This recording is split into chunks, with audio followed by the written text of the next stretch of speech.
Yeah, fuck it, I don't feel like waiting. Alrighty, everyone, how is it going? How's everyone doing today? It's good to see y'all. Let's get some music. I'm feeling Outer Wilds today. We'll get some music. Actually, no, I'm feeling Clair Obscure. We haven't listened. I haven't been French in a while. Alright, I'm feeling pretty... Chat, you appear to have caught me in a particularly French part of my life. Alright. Let's get that thrown up here. There we go. And let us continue where we left off, shall we? Hey, Sleepy, welcome in. Thank you for the stretch. And we keep it a hydrate, Morgana. How's everyone doing today? I see Rage, I see Artie, I see Henry, I see M3, I see Driver, and of course we got Morgana and Sleepy. Still have exercise today, and now I think I'm about to crumble the dust. Oh, that's not good. Did you pace yourself? One of the hardest parts, especially for me, getting back into shape lately, because I've lost a lot of, I wouldn't say I lost a lot of my field shape, but like I'm not nearly as fit as I was when I was out in the field.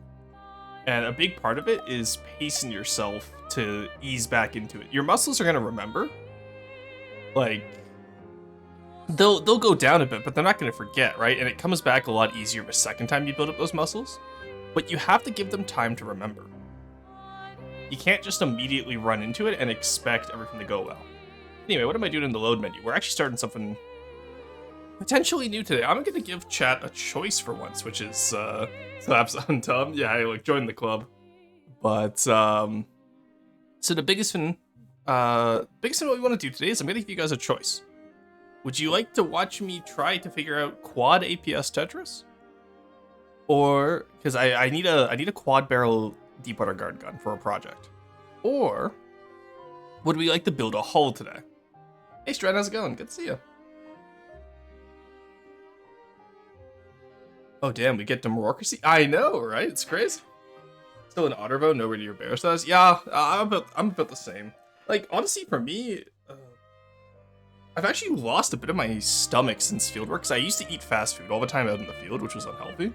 So like I've slimmed down stomach wise, and then it's just my arms have also like. I've always had broad shoulders, so I got lucky there. But my arms are a little bit thinner than they were back when I was out in the field. So I'm just trying to get back that strength. A hull sounds nice. Okay. Quad hull. No, we're not doing quad hull. It's quad gun or hull. Broad boy gain. Emphasis under fucker. Yeah. No, I used to be the same. In high school, I was so slim. And then, because I know for like a few years there, I had the issue where, like my torso was getting super broad, but my shoulders hadn't grown out yet, and it was a little bit weird. Like I really grew into my into my torso. I felt like I was, you know, a little bit flubby at the time, but no, it was just my shoulders hadn't caught up to where my torso was grown. So now that my shoulders have grown outwards, like I'm proportional again, which is quite nice. The gun APS or cram? It's gonna be APS. Quad haul. We're not doing a quad haul, guys. He's no longer a bear now. I was never a bear. I've always like just because I had put on a little bit of weight doesn't mean I was like I was never fit, right? I went from slim to slender, or from slender to slim, depends on where you put those on the graph. Like the largest I've ever been was like a very normal weight for my height, which is really funny to me because I've always been chronically underweight. But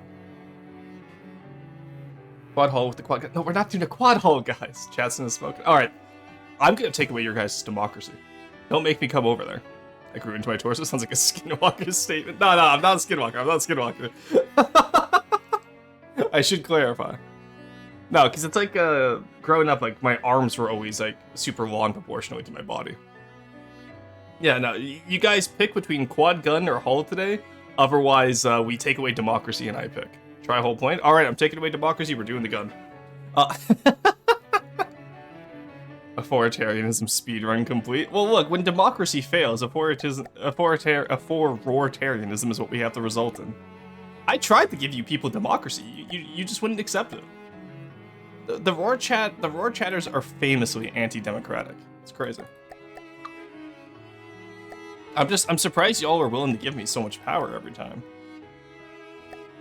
All right, let's get this built up. This is gonna be a front sider, so I actually want heavy armor at the front. let's have the first front up here be heavy armor. Now, I know I could do this as like 2 meters, but I won't because I don't want to. It's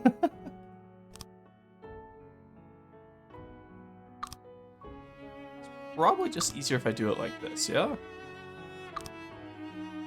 There we go. I mean, I currently have a small modicum of power over you during this marriage review. Okay, but yes, consider this. I never agreed to the marriage. So, like, I am perfectly fine if you annul this. It's really funny, because Em and I have been fighting, like, for those of you wondering. Raven, also known as Elder Goat, decided unilaterally to marry me and assign me boy-wife status. This greatly upset Em, of True Miss Mischief fame. And Em blames me for this, despite the fact that I was just sitting there going, huh? The entire time. Pretty sure I'm borderline underweight by now. Yeah, it's just... So the issue is you can't really use BMI because it has too many edge cases. And so just, you know, if you have access to a family doctor, it's best to consult it with them. I am not a healthcare professional. Actually, I have a vested interest in people not being healthy because the more skeletons there are, the more work I get.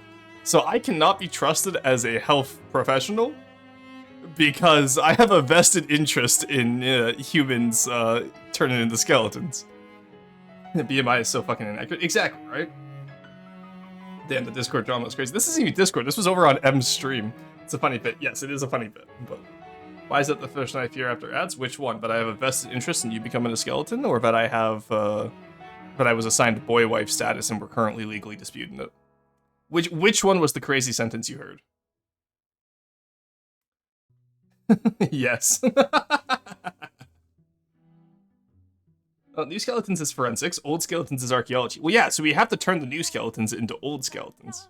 You were assigned what? I was assigned boy wife status. Keep up. Freebooter 2, electric belt kazoo. Well, there's no rebooter here. I'm not rebuilding the freebooter. All right, there are no rebooters in Boston's. I think it was this one, but I do actually have to do this, which means this would also have to be a 2 meter.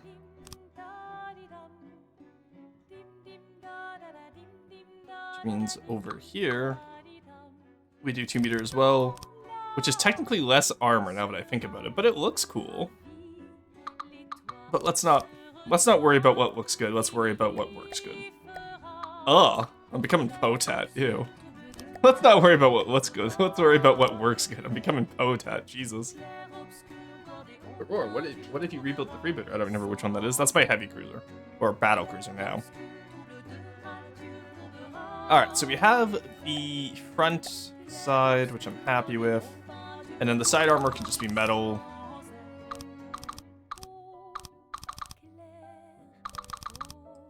And the rear can be metal as well. Alright, that's not bad. So I have a feel... I don't know how tall I want these, though, is the issue. You know what I mean? There we go. I say, do you know what I mean every time, as if I know chat doesn't know what I mean. I need to give up on saying that, but it's just my go-to sentence. I almost said it again. I'm not gonna say it. All right, so why is the rear one thicker than the front one? How did I mess this up? That's all the same.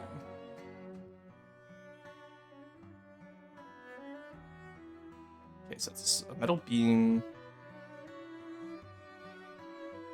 Oh. Oh, right, yes, because I gotta do this. There we go. Alright, that looks about right for the turret well armor. The front is pretty good, and then obviously we're gonna be doing sloped armor and all that. Hey, Gorlap, how's it going? Hello, friends. Hello. Wait, this is a turret, right? Yes, this is gonna be the turret armor. Make it 50 blocks tall. I don't need that big of it. I want to do quad APS Tetris, but I don't need it that big. I don't know shit. So the thing with me right now is I'm just building the turret casing. The turret is that big, dear God. Well, it's gonna be a quad gun. This is only a 17 by 17. Keep in mind. I'm not going like insane proportions. I think maybe 17 by 17 by, let's say... Okay, well, let's design the shell first. I'm gonna do this intelligently, believe it or not. I know, it's crazy. We're actually worrying about functionality. The nice thing about this, though, is that it does still teach me APS. Which, I'm happy I'm getting... Oh, I did not want that. I'm happy I'm getting to learn a little bit more properly nowadays. Let's just get a few gauge increasers, and then... Because if we do ammo clips 8, like, how big of... Like, these are gonna be the main guns of a... I'm gonna say a flagship, because I don't know what I'm gonna use it on quite yet. Yeah, I was gonna think this is too small for a hull, because I missed what you were building a minute ago. Ah, okay. Going all right, just popping in and say hi. How goes the stream? We just started, it's going pretty good. We were talking about how I was assigned boy-wife status. We were talking about how I have a vested interest in not discussing healthcare, because as an archaeologist, I actually profit off skeletons. It was a fun little time. We did turn Stren into a skeleton, so I don't know if he'll be streaming FTD later today, but he'll be skeletonized while he does it. And then what else have we done today? We're trying to build a quad APS Tetris for a Deepwater Guard turret for a future project. Just casually mentioned in boy-wife like it's nothing. Yeah, well, it's just a word. Some words have meaning. I don't think boy-wife does.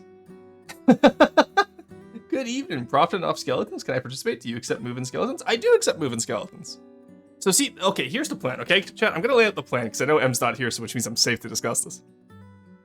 At the start of 2026, went on my nice arc. This is well known. I said I was going to try to be nicer to chat this year. But I was also going to try and be nicer to my friends, because I had gotten very crotchety in 2025. I was a very grumpy person. So this started with me returning all the bones I stole from the Empire at the start, or like throughout 2025. I returned them all in 2026. Apparently they didn't make it back to M because her one of her children, I think, ate all the bones, but that's not my fault. I returned them, okay? So what we do now is we recruit skeletons from chat, like Whitehood over here, okay? You should consider a side job in murder to help your skeleton business. Well, I'm getting there, Glorlaugh. Give me a second, okay? Hey, what the fuck? Bone. We take the skeletons from chat, we disassemble them, we sell them back to the Empire. Alright, are you with me, chat? This way, I look like a good person for returning bones to the Empire. And we make a little bit of side profit on the side. Didn't you flip a table because you lost a board game to Toady? That was besides the point. That's irrelevant, and also, don't worry about it. I forgot that was 2026. I thought that was December. Hey, I need my bones. Well, we can regrow them. We have time travel shit. We can just send you back in time to when you had your bones. Wait, does that work? Alright, I take bones from chat right now. I send chat back in time to have their bones again. They come forward to this point in time where I take more of their bones. Rinse and repeat. Chat, you would be stuck in a time loop. Charlotte's found them, I think, because there was melted crayons when you claimed the bones were left. Yeah, Charlotte's, I definitely ate them. It's the rattling noises. But no, it's the perfect scheme, aside from the fact that Sleepy here is going to go report it to M. But if I time loop chat, it's an infinite bone machine. Which sounds horrific now that I've said that out loud. Do not take that in any other way aside from skeletonization, please. But if I send skeleton to you, sell them. I reanimate them and have them leave, then send them back again to you. Well, what? Okay, so you're saying we sell skeleton... I wasn't paying attention to what you said? Perfect, okay. This is a little shit, I frequently steal his femurs. But okay, so that's also a good idea. I like this idea, okay? We send the skeleton to M. We reanimate the skeleton from afar. We have the skeleton walk back to us. We now send a new, legally distinct skeleton to M. Is it stealing if they leave by themselves? This is a great point. Person, please, my skeleton is kind of boneless. This isn't a pizza place. You can't just have boneless skeleton. It's not like, hey, do you want your wings boneless or bone in? It's like, no, your skeleton is bone in. Did you do roast earlier this week? I didn't. No, I had a migraine on Monday, and on Friday we just got too stuck in the building. So I will be doing roast today because I can't go past 4 hours today because I have to finish the Stellaris video. The Stellaris video right now is about 85% complete, which I'm super happy with. The issue is it's taken 2 days of editing so far, and like the majority of that was the intro because I so heavily edited the intro. You guys see my new flying Infinity Bob? Hell yeah. But what if I want bone marrow without the bone? Well, then that's not a skeleton anymore. That's bone marrow. Discussing this morality of skeleton trafficking themselves is quite funny. Well, is it okay if the skeletons are moving themselves? Is it trafficking? Anyway, back to what we were discussing before we got onto the skeleton trafficking. I'm thinking autoloaders. Maybe like let's say a 6-meter one. And we'll just put on the 6. Because if you do 6 meters, then that means the turret needs to be at least 14 tall to account for ammo intakes and any other accoutrement. All right. So. Oh, god damn it! I hate having to put loaders on properly.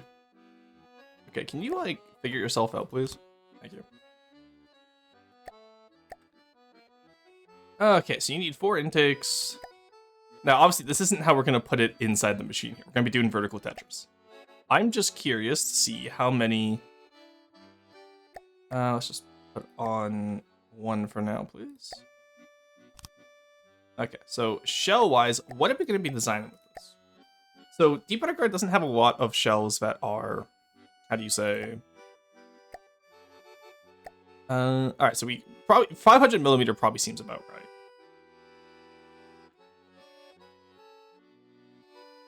So we do max gauge shell. Hey Saab, how's it going? Consider a horizontal autoloader. You know what? This may be true. Let's look at the Minecraft skeleton farm in the quad APS. I got a bounce. No worries, Golaf. You have a good one. It was good seeing you, dude. Always good seeing more FTD, folks. By the way, can we get a shout out for Golaf? Because I do believe they still stream FTD. I don't know if we have any mods in chat. Yeah, okay. I'll get that shout out because we are gonna have to take away Quarry's digestive fun after this. There you go, Golaf. It's good seeing you. Canadian yapping while playing games, my favorite genre of streaming. Hell yeah. Okay, so we have the 6-meter, 500mm. So we know these are going to be max gauge APS.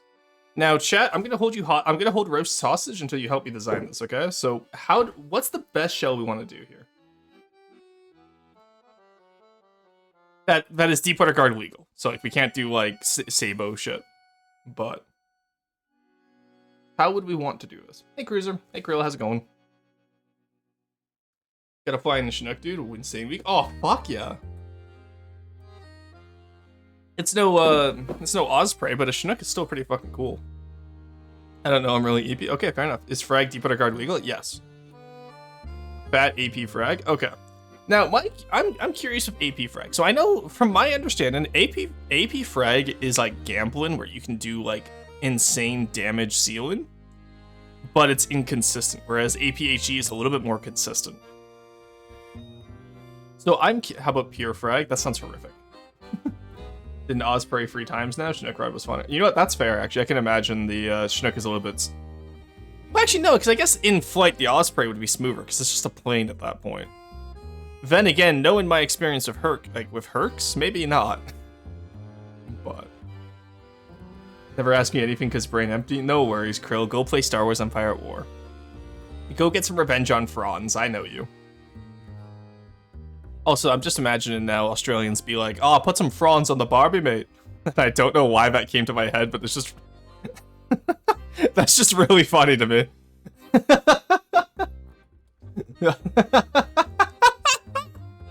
Sorry, I shouldn't make myself laugh that hard at my own jokes. But Franz on the Barbie that is fucking hilarious. Shush, don't predict me. If it was 8 or more barrel, then shitty frag burst gun would be funny. Okay, so we're saying AP frag seems to be the best idea. But what if I ignored that? Alright, now how small of a gauge do I need in order to... Okay, so that would require... 500mm at 20 parts would require a 10-meter. Oh, so this would be required to be a diff. But look at that muzzle velocity. Okay, so... Let's go up to like 16 parts and then assume... No, that just goes up to 8 meters. Okay, so I guess we can't do it how I want to. Ichi is the funniest munition, only surpassed by he and he. True. What if it was pure gunpowder? You know what? That's an idea. I'm looking at the muzzle velocity right now, and I feel like that's a little bit slow. But because how much damage would this do as just a normal APHE? 15,000 kinetic. Armor piercing is about the same. Okay, the explosive damage isn't too bad. Had a crazy look in some city lights during a bank and turn on the Chinook. Hell yeah. A little bit slow, just like me, for real, for real. Hey, look, we're all in the same boat. This was brought to you by F2D puns. Okay, meters a second seems fine for what this is. Does it? I feel like, I don't know, maybe I'm too used to Potet's like rail-assisted shenanigans. Alright, so in that case, we'll grab our... Do we need visible trace? Yeah, visible traces are like, it's just a mark of our builds at this point. So 5,000 explosive damage, 13,000 kinetic. If I swap you to a visible tracer, actually, and then put you on HE. 952, we're not losing that much. Except for the fact that we are now massively... Oh, we can put on another part now. And then we can... Hey, there we go. See, we didn't lose that much. Then we just reduce this down to 6 meters. There we go. We get one more out of it? No. Okay. Okay, so we keep the explosive damage. We get a little bit more kinetic damage, and we stay above 1,000 meters a second. I can be happy with that. 1,100 meters a second is optimal, as long as it's above 110p. Okay. And so 110p, you're saying expected KD times AP, I assume, which we're easily above 110. Because I've never done like large scale APS like this. Say drop 1 HE warhead for extra AP damage. Well, right now, expected armor AP is 23, so that goes through what? Actually, I don't know my armor values off the top of my head. 1 second, we can go check this.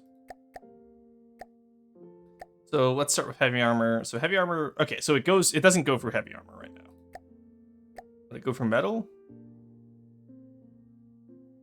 23. Actually, how does so how does APS interact with the armor values there? So I'm assuming right now this means I don't get through shit. For non-rail assisted, my bad. Oh, okay. Thank you. Goes through wood, stone, and glass. Base, that's all No, this one I actually do need it to go through metal at the very least. Is he rebuilding the Freebooter? This is not for the Freebooter. This is a different project. You can't see any of the stats? Okay, well, pretend that I'm telling you what the stats are. What? Alright, you guys get placed over here. I will shift over here. We're doing left side roasting today. Alright, so pretend you can see the stats now, okay?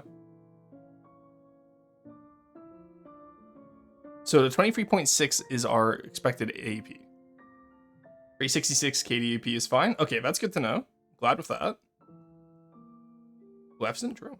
So which value is the one that is going to be used against armor? So like, for example, the 366 AP. That I assume means I can go for, like, that's like up against like the heavy armor 60, right? So presume that that's what 360 divides 60, give or take. For Dom, you've heard of suboptimal. I'll get ready for Dom inferior. $1 million then. He's an expert on APS weapons. What you want to do is put like 8 gauge increases to get the 500 millimeters. Slap some rails in that bad boy. Get a 1500 velocity shell with an AP head, all HP body, 1 gunpowder rail. Make it so much pen it can go through the tremor from the front. Well, the tremor's not that hard to pen though, because it's mostly hollow. I want this like so. I think I want this to be able to take on like easy to medium steel striders. Prove a grinder. Ah, okay, I see. So that's why I'm asking about the, so is it the 23.6 is what it can get through? Or, like, which against 40, which means this wouldn't go through a single metal block? Or is it the 366, which means it can go through multiple metal blocks? That's what I'm asking right now. Max gauge railburst heat splinter, true. No AP value, just look at KGP. Okay, thank you, that's what I was asking. Thank you, Artie. So that means at free 66 we go through what? 6 blocks of heavy armor. So that's a beam and a beam and some change, beam and a half. If I'm understanding that correctly. That is one of the things I'll always complain about, is that there is quite a bit of information overload when it comes to the UI with this, unfortunately. It's just how it is. Alright, but the important thing is we have our shell. Is it 500 millimeter? Yes, it's 500 millimeter. 4 meters, HA has 72K KDP, if I recall correctly. Oh, okay. So we're not going through 4 meters of HA with this. Can pen like 3 to 4 layers of 4 millimeter right now. Okay. I'm happy with that. That works for now. We can always test it, and Potak can yell at me later to fix the shell. Because I'm sure he'll have something to yell about on this. Alright, so that means we can delete you. And we can come onto the turret now. I will say, Claire Obscure's music always, it's so good. And this track specifically reminds me of a song from Nier Replicant, which I adore. I need to play the Nier series. So I've already 100%ed the Nier Automata. Would you guys watch me play a game I've already like 100%ed? Because it's one of those things, right, where it's like, I would love to play that thing, but it's also, I've kind of already played it for myself, so I don't know if I really need to. There we go. What now? Oh, Nier Automata and Nier Replicant. It's, they're JRPGs that I both adore. Been corrected, 500k KDP for a single form. 500,000 KDAP is necessary for... And we're only at 366, or is that 366,000 that we were at? Now I'm curious, like, am I just misreading the document? Because I read it as 366. So if I need 500,000, that means I'm insanely below where I should be, no?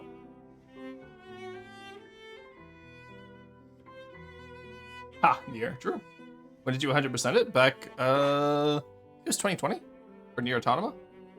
And then Replicant came out, but I couldn't play it on my laptop as much, so I waited to get it on this PC. Also, I need to go back to the right-hand side. I hate being over on this side, it's weird.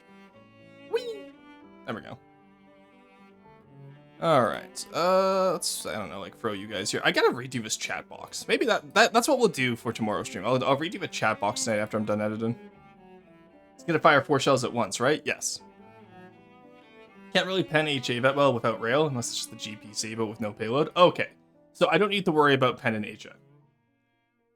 Shoot it at an HA beam and see what happens, I guess. Yeah, we'll be testing that out. The large Sabo shells in general isn't that great. Yeah, plus we can't use Sabo anyway, we're Deep Water Guard. You should play it again? Yeah, maybe. I have the full story memorized, though. Like, Nier Automata is one of those, like... I think Nier Automata was my version of how Final Fantasy VII was for people, and then Claire Obscure was that a second time. Because, like... Okay, guys, I'm gonna say something controversial here, okay? Claire Obscure's Gustav is just our generation's Aerith. And I grew up with Aerith the first time. So, like, I have a decent idea of what I'm talking about. But Gustav is just Aerith. Hey, Tiny, thank you. Tell my girlfriend to embrace her mistakes. You've been giving me a big hug. Oh, no! Oh, no, Tiny. But hello, how's it going? Who? Which one? For Gustav or Aerith? Aerith as in, like, Final Fantasy VII Aerith. Which, I guess with the remakes, most of you wouldn't know her original end of story, but... Gustav from Claire Obscure. But Gustav from Claire Obscure is just the 2020s version of Aerith from Final Fantasy VII, the original. See, if this was a YouTube video, this is where I would insert the clip of Aerith getting, like... Does anyone care about Final Fantasy VII spoilers? That game is almost as old as I am. Does anyone still care about that? Alright, so I want my little rubber block. And I want my AI. Now, I need to worry about how I'm going to set these up in terms of direction. Should I, like, actually physically split? No, because that wastes room if I physically split them. Oh, this is where the fun begins. Alright, because I have to do this symmetrical. Oh, what the hell? Okay. I've never built that Tetris this size before. Alright, welcome to the rest of the stream, guys, where I just sit here going, huh? For like every 5 seconds. Okay, so let's put you here. Because that way the intakes are on the same level as the turret. And then we can just put a lot of bottom armor down below. Now, I'm assuming I can get away with most symmetry on this. So let's start maybe up here. Then I know that corner is free as long as the 2 meter stays there. You know what, actually, no. Give me my little floorboards back, thank you. I haven't worked at this Tetris size yet, so I'm not familiar with where I can't have stuff.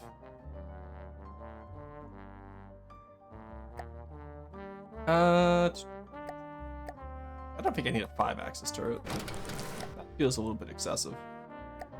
Alright, one rubbery boy. There's the AI. Now, let's figure this out, shall we?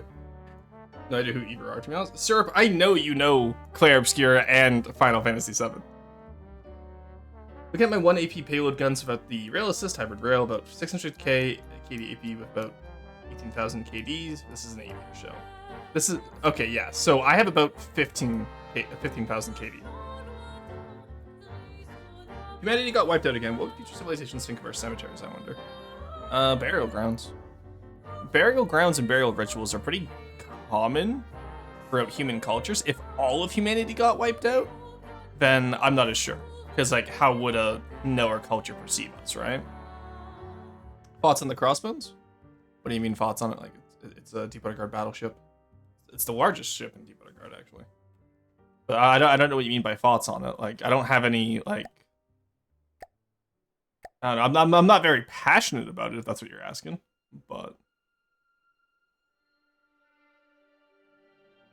Alright. What was I doing? APS, yes. There we go. Alrighty. You come from here. So let's imagine... Probably want one in this corner. Can't have one in this corner, but we can do one in this corner. Except make him so he's not in the ground, please. Thank you. Which means we could probably fit one... here. It's easier if I just prefab this. I do this every time where like I start developing the pattern and then I'm like, I could just prefab this. What am I doing?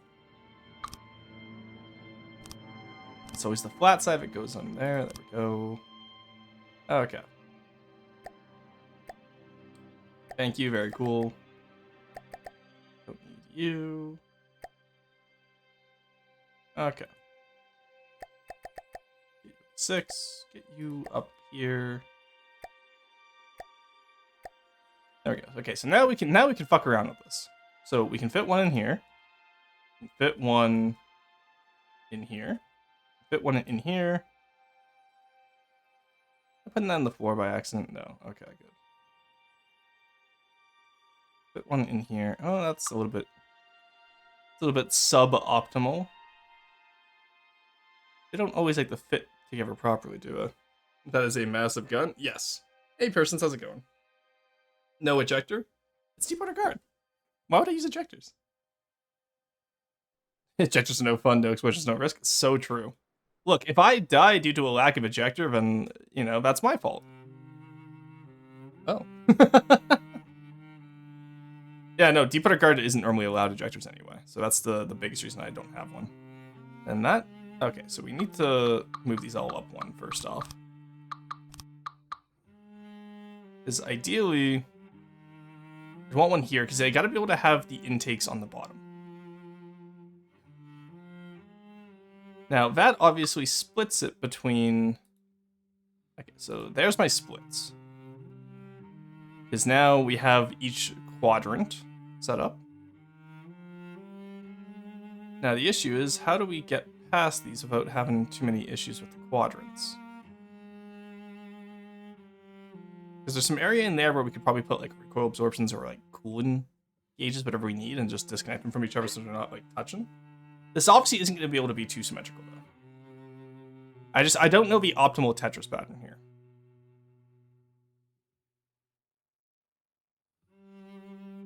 Hey, Truckling Bird, how's it going? Enjoy your lurk. Alright, so you fit there. Which means you can do the same on this side. Oh, that's not what I wanted.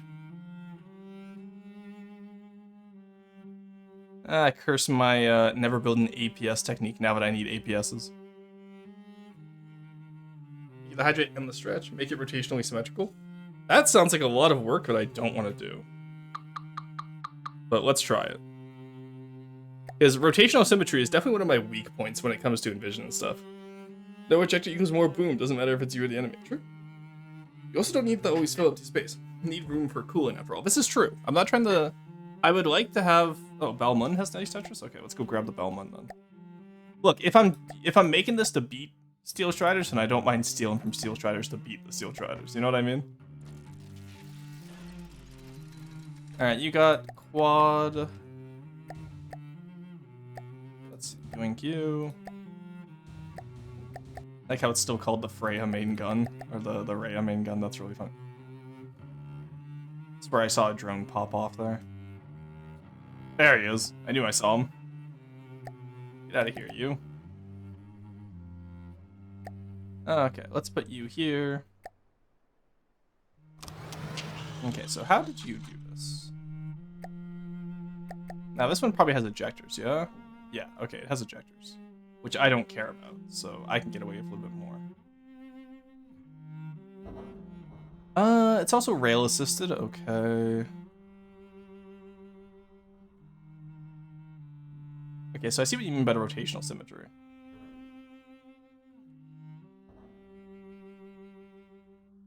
That's gonna be slightly annoying, isn't it? Yeah, because they're all slightly one off from each other. Okay. Okay. Now I'm not gonna be able to perfectly recreate that because I am a certified silly little guy. But so let's assume we start up here. So this would be quadrant 1, right? Put you here. Put you here. And then I kind of wish that we had that that little extra room there, but we don't. Let's move you in by 1. We can put coolant valves down in those areas where we couldn't fit them. Then we put you here. Bring you in. Take you out. No, we can't do that, can we? Shit. Okay, well, in that case, that'll be more coolant room. Now, is there any reason why we couldn't symmetricize this yet? No, that still kind of all works, doesn't it?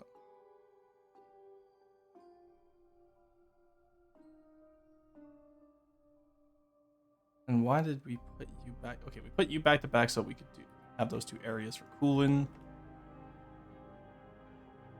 Which means, hopefully, if this works out, I think it does. Put you here. Put you here. And then have you here as well. Okay, so I want that central area. Okay, so I do want this relatively symmetrical. One second, let's do this again.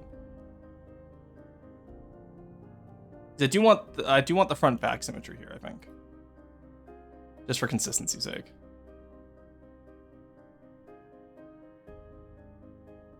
And then we can fit you in here. We can't fit you in here, sadly, because of the shared one in there. So what if we put you in here? At least a lot. I don't like that massive gap on the side, though. It's more accurate 4-clip Tetris. Oh, that's true, actually. I could switch to free clip, couldn't I? Just called Potat? Well, no, the whole point of this is I do want to learn it myself. Oh, for real? It's suing from the old right? Oh, no, the turret name was just called the same, that's all. You better guard getting the super battleship. Anyone remember when the Plunder and Moray were their capital craft? I do remember those times, and no, this is for my personal faction. I have a personal Deepwater Guard fleet that I tend to build.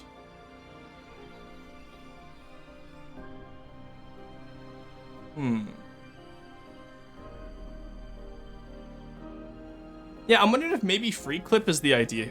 Do we want to switch to free clip, maybe? I wonder if that would make this easier. Ah, the windmill jump scare. Well,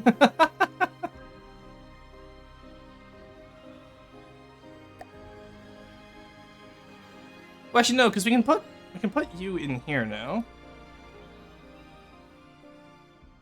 So we have a little bit of wasted space at the sides, but those can be used for coolant valves. All right, so let's make sure this is balanced. So we have 4 at the top left, 4 at the bottom left, 4 at the bottom right, 4 at the top right. So we have okay. Let's get the paint out here to make it easier. Let's not use pink paint though. Let's do the main colors here. So we're gonna have this one. I will steal from Potat, the idea of painting my parts so I know what goes where. So let's do red over here. So you're red.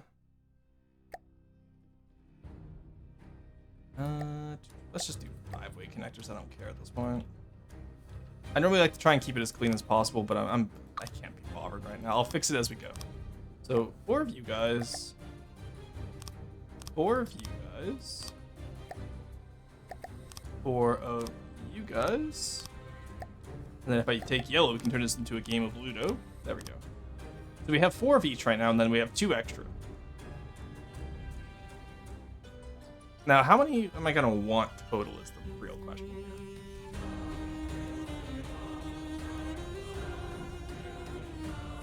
Not to mention, we do need to remember room for cooling.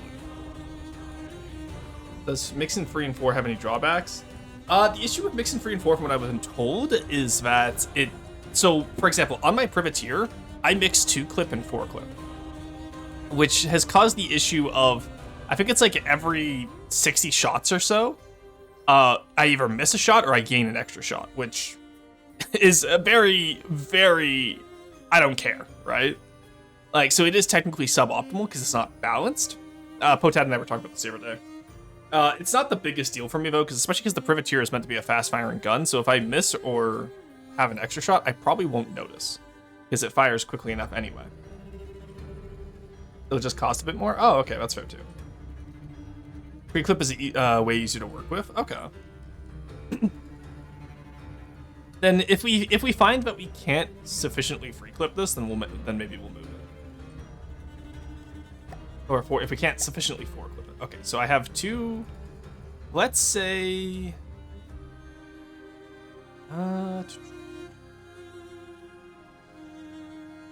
Put you in here. We can get some more cooling.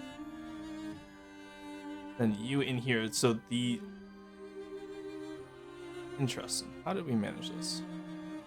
I guess I can put them over here, right? Keep that as symmetrical as possible.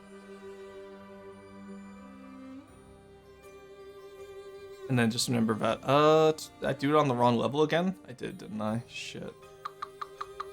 God damn it.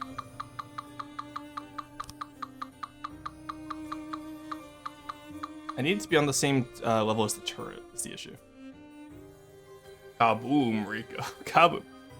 Cool bunch of expedient engineer demolitions recently. Shook my noggin. Oh no! Well, but to be fair, that is pretty fun. I have to do it. Demolitions is one of those things where it's like, I know I probably shouldn't, but goddamn, does it look fun. Okay, so... Let's do this again.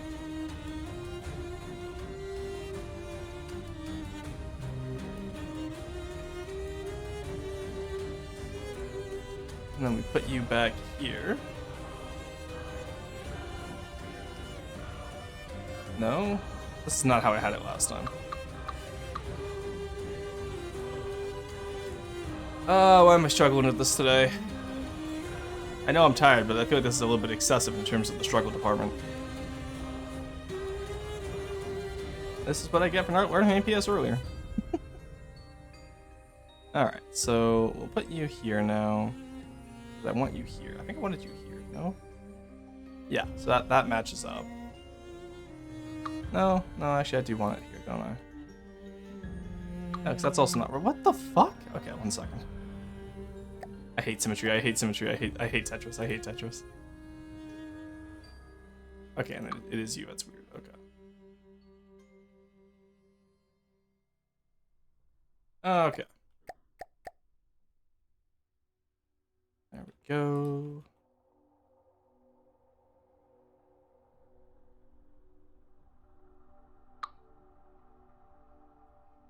I think this isn't as good as how we had it last time. It's very fun. Shakes your whole body if the charge is big enough. Oh my god. I can imagine, but damn. Okay, let's put you here. You here.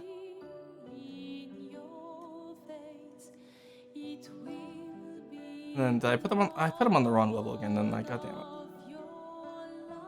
it. You know what? We're just gonna stack everything one up. I don't feel like doing this again because apparently I cannot remember how to fucking do Tetris like this. That's so annoying. I don't know why I'm like I know why I'm lining up with the alloys because there's floor there, must go on floor. But it's goddamn annoying that I keep fucking that up. It's just one of those days, you know? Also, I just realized I painted everything yellow there. Oh no.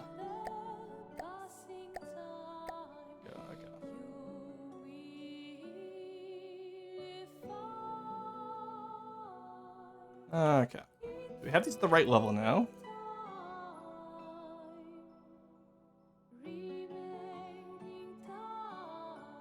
Now, what I was planning on doing is I was actually planning on having 2 layers here to stack the boost, but I don't think we're going to be able to get, size-wise, I don't know if we're going to be able to get away with that. Because, like, for a lot of my smaller guns, I'll do, like, 2 layers of Freebooter touch. We could... It'd be 17 by 17 by what? 12? Or 14, I said? I think I said 14. We could do that. We'll just pancake the layer. So it'd be 17 by 17 by 15, then. Problem was the ground was frozen over, so we couldn't do expedient catering without having to call every single pre-board charge to raid patrol, and that would be a waste of time. Yeah, that's fair. Just do it all at once, makes it so much easier. Alright, so we have 4 up there, 4 down there. And then we just need our little prefab guy again. There we go. Oh, no, I still need... There we go. Okay. Not what I wanted.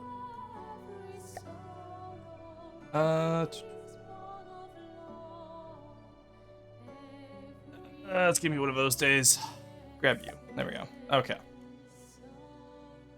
So if I put you here now, that means you go here. Then you still need one back here. That means you need one. But then that also means that we don't get the extra intake we need because it goes over to turret block. So we can't put that there. Unless I say, fuck it, I don't care about that, we can put it on the top later, maybe. Is this plan to have one of these turrets, or multiple? Multiple. That's what I'm saying, maybe I shouldn't double stack them, right? And just accept that the main guns will have a slower firing rate.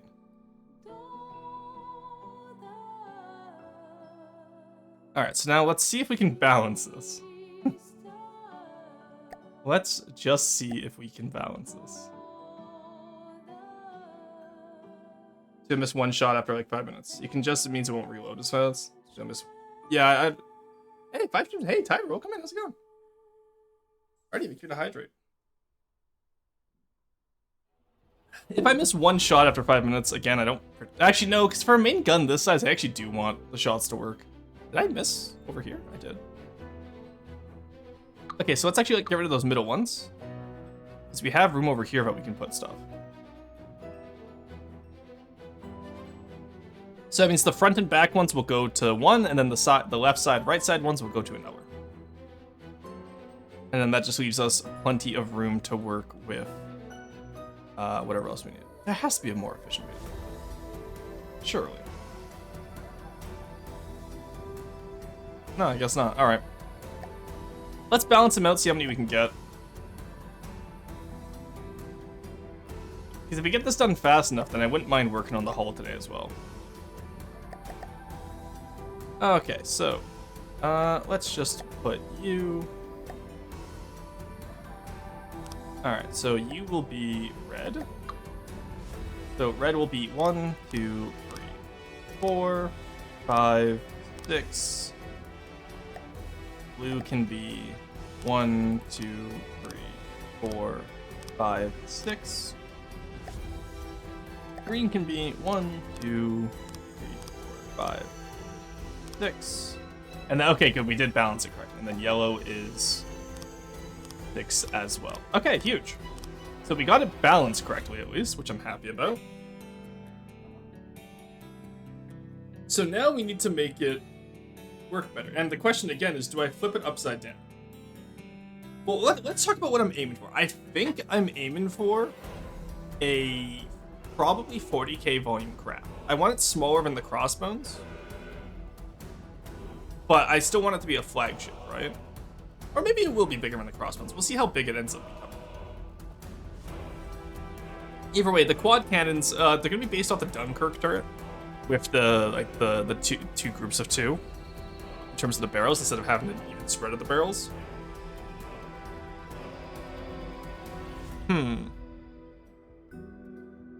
Alright, do we make this a very tall turret, which means we're gonna, like, balloon the cost of the craft? Well, let's see what the stats are without messing up right now. So let's just, I don't know, put you... Let's just see what the stats are, shall we?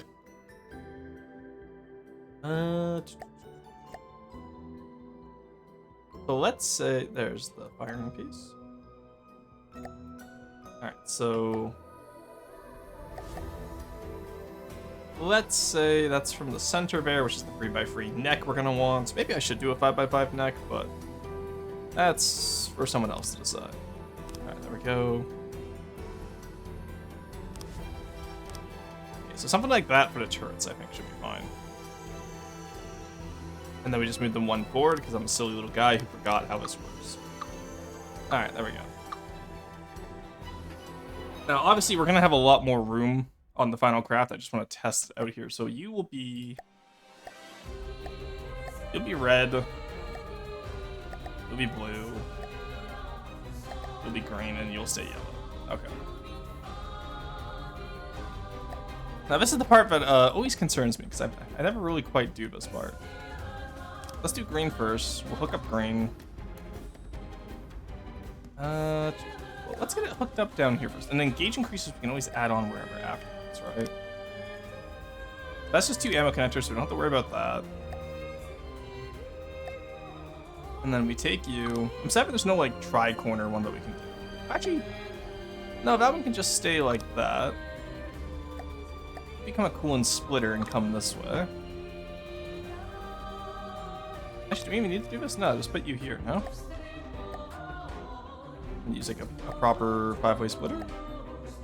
It's the 4-way splitter. Okay, so I think you're what I need, actually.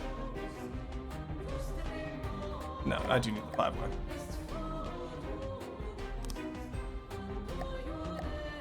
And then you come here. You come here. You come here. You come here. I feel like 6 isn't enough. Even if I switch to 12 autoloaders. You know what I mean? It doesn't feel like enough. Alright, so we got you hooked up. Oh, and then there's this green fucker over here. Okay, 1 second.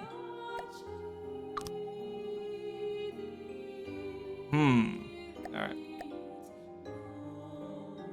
Yeah, because that comes down right where yellow wants to come out. So let's actually move you. Let's say... here. Yeah, that green fucker over here is going to be very damned inconvenient. Okay. Put you like that. That looks about right, guys? Oh, yeah. Oh my god, this looks horrific. Okay. Switch to yellow now.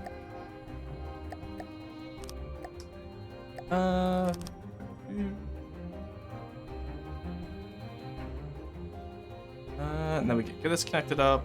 I think we do this. Now we just make sure that these two don't connect. Is all. Get our little coolant splitter here. Get you here. Get you.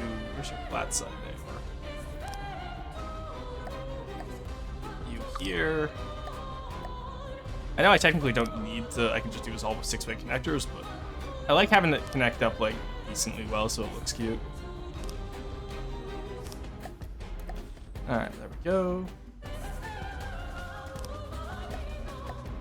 And then just corner connectors everywhere until we need it. Because I realize that a lot of those holes are going to need connections as well. Like down here where we put the coolant valves in, or recoilless absorbers, whatever we end up using. But I have this feeling it's probably going to be the coolant centers. Okay, so that's yellow hooked up. Now, why is that not hooked up the same way as green? Because you have the central one, that's why. So red is going to look the same as blue, it seems. No, because Does green have an extra one?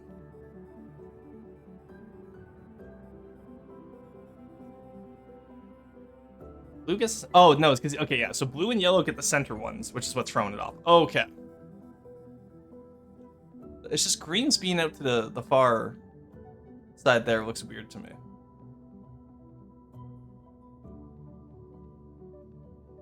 No?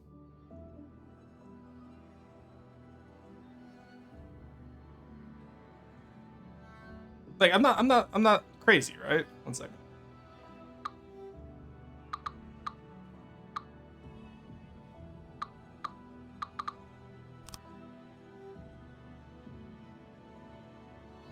Why does reds feel so... Ah, because of the symmetry. Yes, okay, one second. Okay, I see what happened. I actually want this one over here, then, I think. So it matches up to green easier. I know it looks weird, but it's just trust. It's gonna help my brain.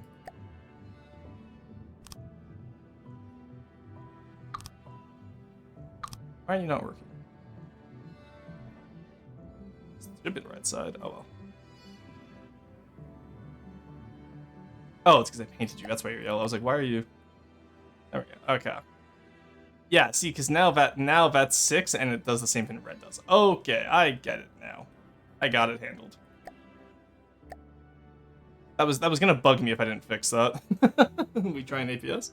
We're trying a large scale APS. I've already learned how to do a few smaller scale ones, but I want a main like 500mm gun that's quad barreled right now. So that is what we are doing. And so far, it's actually not going too bad, I gotta admit.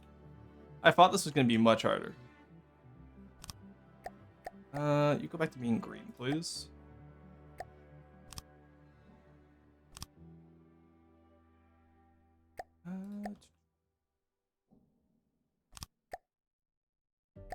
Five-way, thank you. You get the coolant splitter over here. And then you get this. Okay, that looks a little bit cleaner than how it was before with how far stretched out it was past yellow, and this makes it a lot easier to make yellow as well. Now yellow gets their little coolant valve back. Okay, that is a lot cleaner. Yeah, because look, now it's the same as over here. Alright, it's time for red now. Let's get red set up. I think we can probably do red in the same way we did. Oh, but see, now blue is right below red. Just problematic to say the least. No, because we had that same issue with green. Green and yellow. That's fine. That's actually okay. Like I said, the only thing that matters is as long as everything's balanced. I don't care about the rest, as long as it's balanced. And then blue, you can just be a little 4-way, please, so we don't get confused and accidentally connect you at some point. And then, let's give red and green the exterior coolant valves that have a lot of room. Or actually, red and yellow will probably get it. Or maybe yellow and blue, because I just realized this. Oh, that's gonna bug me. With the way that it's not it's not symmetrical like rotationally. Fuck it, whatever. We ball. We ball. It's fine. It's not for a campaign craft. It's not for a campaign craft, so I don't have to be as diligent in the quality. If it's for myself, I don't have to worry about it as much. All right, so now you come here.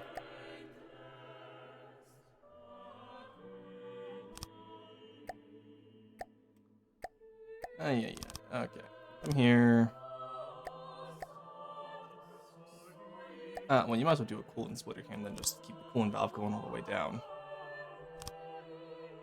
And then I think green, you do the same over here, yeah? There we go. then normally like these little neck pieces where I would put the gauge increasers, but I'm not gonna worry about that right now.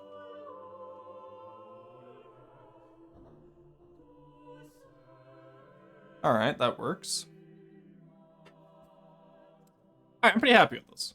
As always, chat, feel free to chime in. I will allow backseating on this one because I actually do want to learn this a little bit better than how I already know it. I would like to know more about it. So, if you have something to chime in with, please let me know. Roast tomato, boo! Thank you, Tiber. No,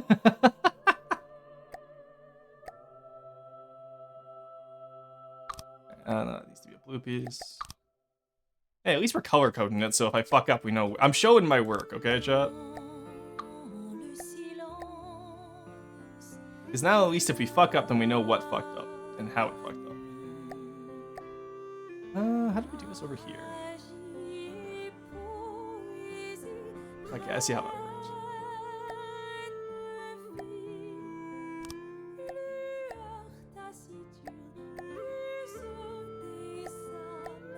We're gonna probably need one there as well.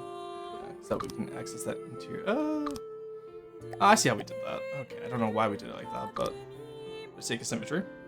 You have ejectors and the right number of inputs planned for it? Well, yes, the inputs we got planned. Ejectors, we don't use ejectors here.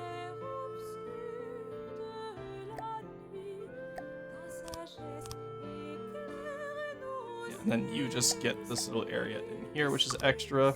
But right now, each of them have 6 autoloaders, and the autoloaders should have all of their intakes ready. Because I don't have any in the center for them to be blocked by the turret. So we should be good in that regard. Okay, so big boot, yes. But that's why we're gonna have decent armor for big boot. Keep in mind, I'm not trying to build something that survives everything, right? I use multiple numbers. And plus, ejectors raise the price, right? If I find myself consistently losing despite like numbers and whatnot, because I keep getting ejected, then that's different. But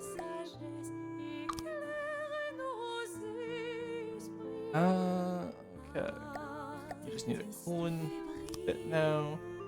As do you.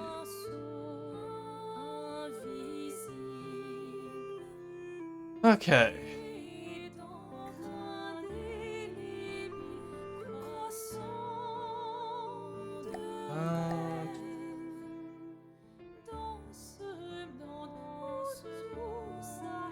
Okay, so is that symmetrical decently? Alright, so blue and green are hooked up now. Then we just need to make room for those extra areas. Which we don't have as much for the green side, it seems. We'll have to watch out on that. But we had the center red. You will die from no ejecting. I don't know, Artie. I think I'm built different, you know what I mean? I feel like I'm decently built different. Alright, so let's just connect you now. I just want to see how much fire rate the autoloaders get us offhand. Right?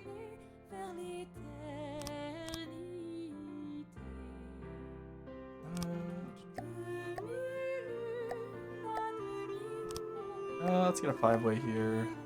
And you can split here. You can split here. And you don't fit in the corner there, so. There we go. Alright, so each of these is going to have a different Tetris. I'm sure that will not cause any issues. Hey, Harrison, how's it going? Look at that band.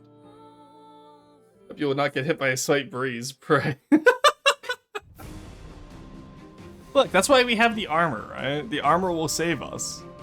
If the APS Tetris doesn't get hit, then we don't have to worry about getting hit, right? That's how it works.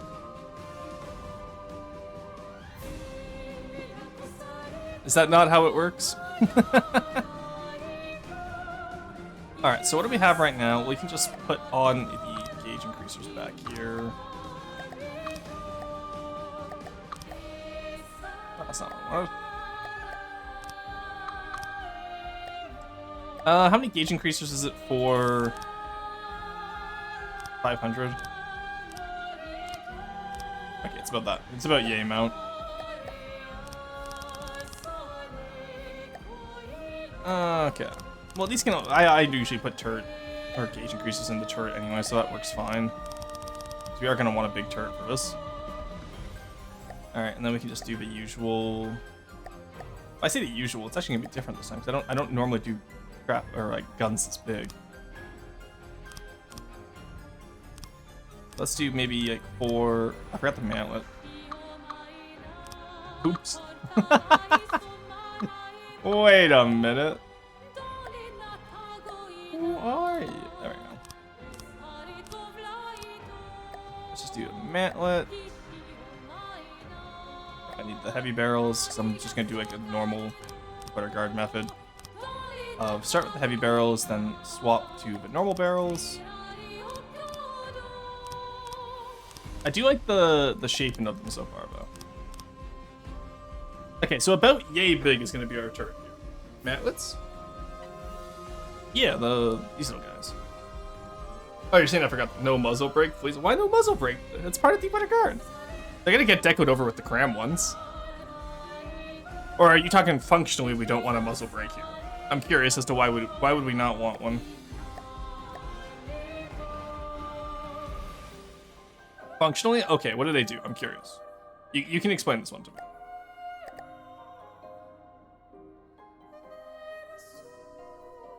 I'm used to having muzzle brakes.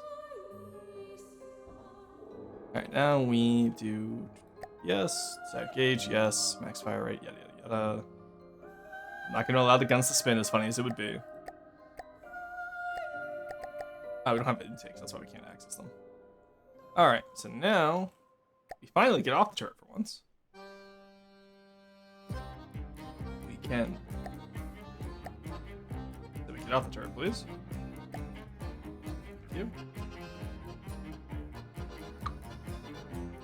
Alright. Good, that's all built on the turrets. Okay, good. I had to make sure that was all built on the turret because I got worried for a second. Alright, now we go back onto the turrets. Now we just play the fun little game of put ammo intakes everywhere. Accuracy is important for low fire rate APS. Also brakes are bad. Makes inaccuracy bad. If it's only 0.05 addition, I feel like that's not that bad, is it? Yeah, I'd rather lose. I feel like the inaccuracy isn't that bad. Oh, 1.0. Yeah, 0.05 is a. It's not that much. Does that not get offset by a stabilizer fin?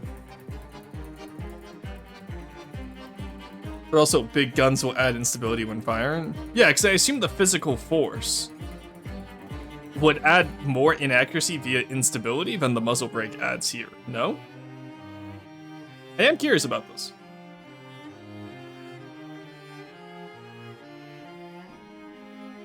How did you get added? Weird. I don't know how he managed to sneak down there. Yeah, so did you. What the hell? Maybe I missed them when I did the initial pushback. Alright. I need my input feeders. Alright. How worth it is it for ejectors? Like, if I were to add ejectors right now, like, is it really that worth it? I had tank brain for so long, I built the stadium class, and when I learned how to build decent tanks, I just love making them. Hell yeah, tanks are great. I'm just waiting to see if Artie does a write-out for the inaccuracy bit. Because I am curious, because I feel like instability would add more than anything else. Okay, let's connect these to the turret, I guess, now. So we can get proper stats about everything we need.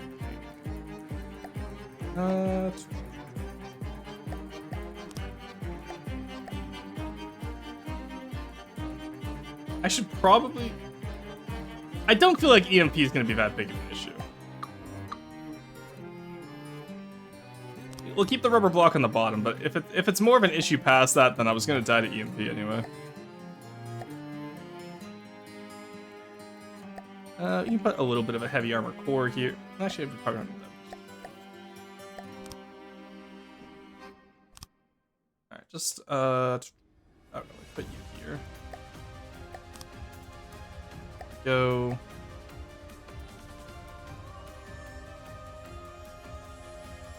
For some reason, you're not connected. Oh, that would be why. Alright, everyone's connected now. No, it's just the shell loading issue.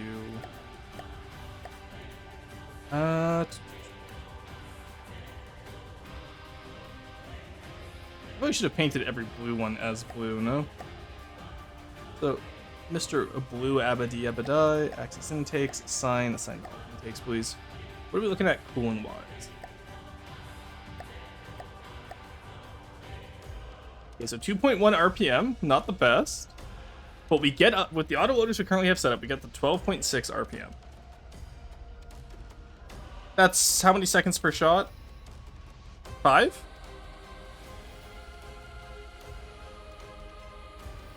Five seconds per shot isn't bad. Oh, building takes years off my life, so I normally avoid doing it altogether. That's fair. Instability would add more, but the end multiplier from muzzle brake can make it even worse. Okay. Joke Society, ejectors are absolutely worth it, but if it's a deep water guard fin to not have them, then I guess. Especially for a 4-gun turret, if one is damaged, it won't take the rest with it.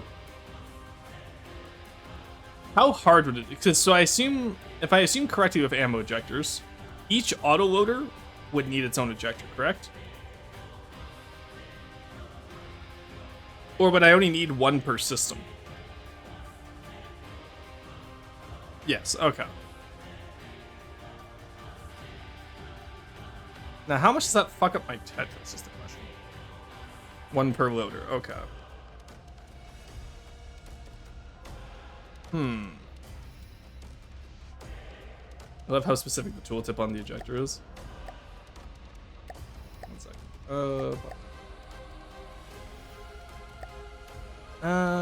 Beware, the shells are still active ejectors in this manner. Then it ejects out the back rather than upwards. Okay.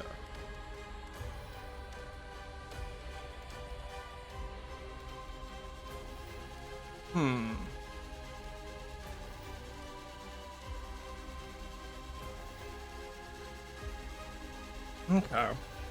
He lists out every case. Yeah, I see it down there. That's pretty good, actually. The question is, how would I model that into my setup without also? Because some of these, the top is completely covered, so I need all the ammo intakes on the bottom, right? I'm just trying to figure out how would I put this into my setup. Back from the Empire War. Nice, welcome back. We are currently deciding if ejectors are worth it. Honestly, we'll forego the ejectors for now. Only need 5 inputs for foregrip. Yes, but my question is, like, we don't have, not all of these have room up top. Some of them are completely covered by the coolant spaghetti. Now, I could raise coolant spaghetti up by 1 layer if I really wanted to add ejectors, but then that, you know, that raises my form factor overall. Then again, since we're not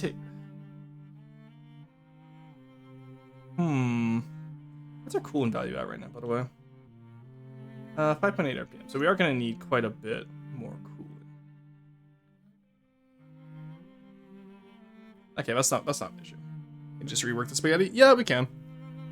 Real Air Wiki and Patriots die when their magazines explode, like at the Battle of Yandland. Yeah, no, we'll accept the magazine explosions. We'll just, you know, we'll just make heavy enough armor that our magazine doesn't explode, Smile. Right, guys?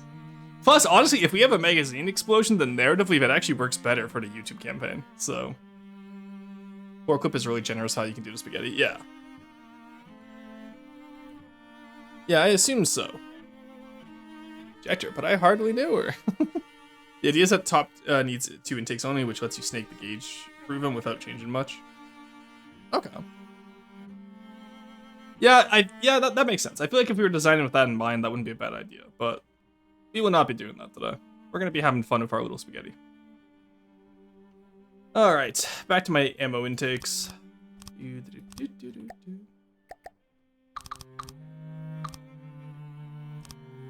And then we will do what else we need to.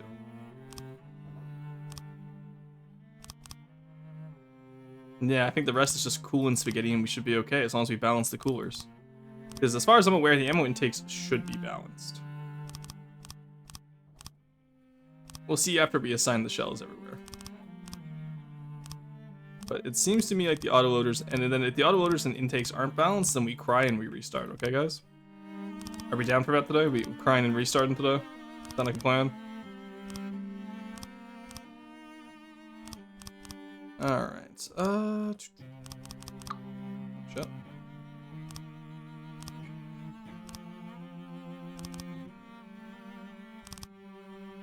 Go. But yeah, because honestly, at the end of the day, all I really want is a cool looking quad gun. If it dies, I don't particularly care because I'm gonna have other ships.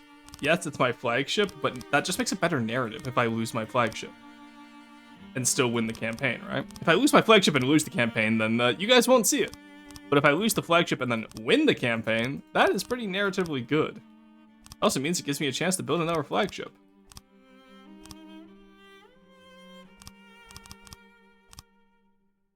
Alright, there we go. Now, did I miss anywhere? I did over here. Oh, shit. Alright, did I miss any of them? Chat, just tell me if I missed any. Put a nuke in the middle just to flex. True! I cry every day. Restarting is just a bonus. There we go. Alright, I can be happy with that. So you... Oh, you're not green. Orcs when they find a human in the camp. You're not green. Alright. APS, access intakes, assign to all intakes. And now we just gotta do this 4 times, which is always a pleasure. Oh shit, that's not what I wanted. You, there we go. Assign to all intakes, please, and then blue Abadiba die, we gotta do it again as well. Alright, so now the autoloaders and the intake should be balanced. Yes, 12.6 on both. Now it's just the coolant we gotta worry about. Honestly, this isn't bad. Russian telling hundreds of sailors their death is narratively brilliant, honestly. Well, think of how many good sea shanties are about dead sailors, right? It's narratively a really good plot device. Flagship A, B, C. Well, this specific gun is going to be for the flagships against the Deepwater Guard and against Steel Striders. That's why I said I need a shell that can pierce easy to medium Steel Striders. So that's why I was saying, like, and then honestly, what we can do is by the time we get the Steel Striders, I can always upgrade it to have ejectors if I absolutely need to. Against Deepwater Guard, I'm not worried whatsoever. Look, they're on a Deepwater Guard ship. They'd have died sooner or later anyway. This is so true. Now, the issue I've realized with this is that we've kind of just, how do you say, not done our spaghetti for the okay, that's fine. We can read about that. That's okay. I've realized what we've done wrong here because our turret spaghetti for the turret neck is not right. For anyone who may have, for those of you watching from home, you may notice that our turret spaghetti is quite poor. Okay, so let's give ourselves a little bit of room. Because now we get to spaghettify even more.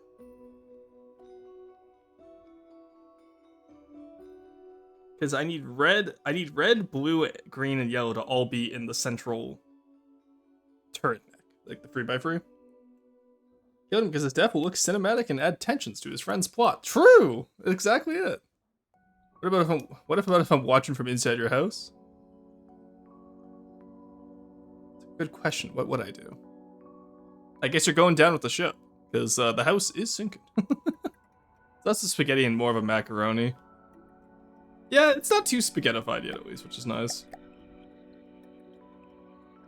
Okay, so we cut off all these. Think of how much cooling this will add, you know? It's gonna be so cool, guys. Okay. So green can probably, honestly, just... Oh, I don't know. How about here?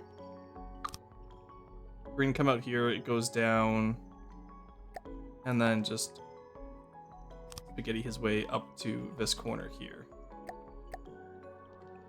Right? So now green comes up this way. And then inside the turret, so let's assume like right here is where the bottom of the turret cuts off. Yeah. And then we can just...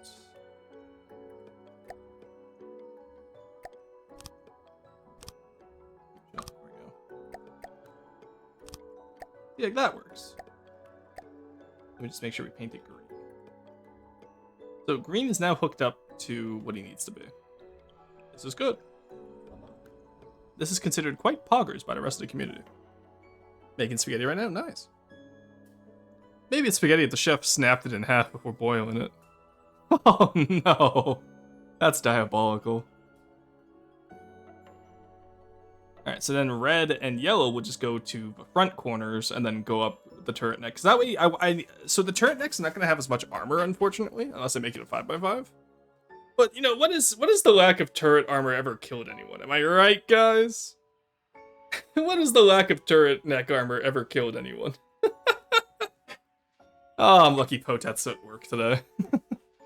He will not want to see this monstrosity. Alright.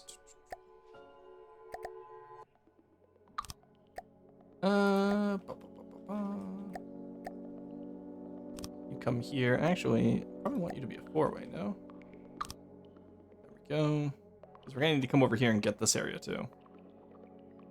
No armor and ejectivist will go so well.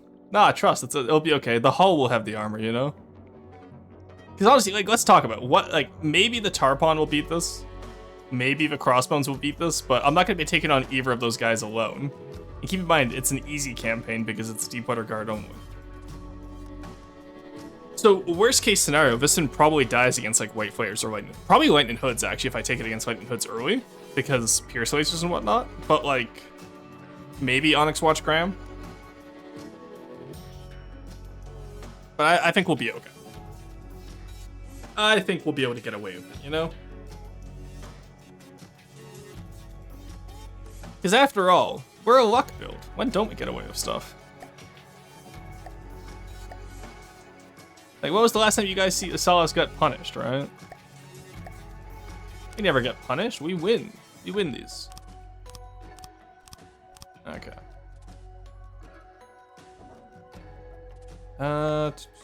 You turn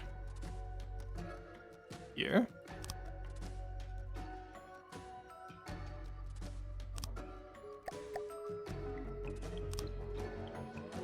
And then you can just go in front of the... Hey, there we go. Look at that. That's not bad.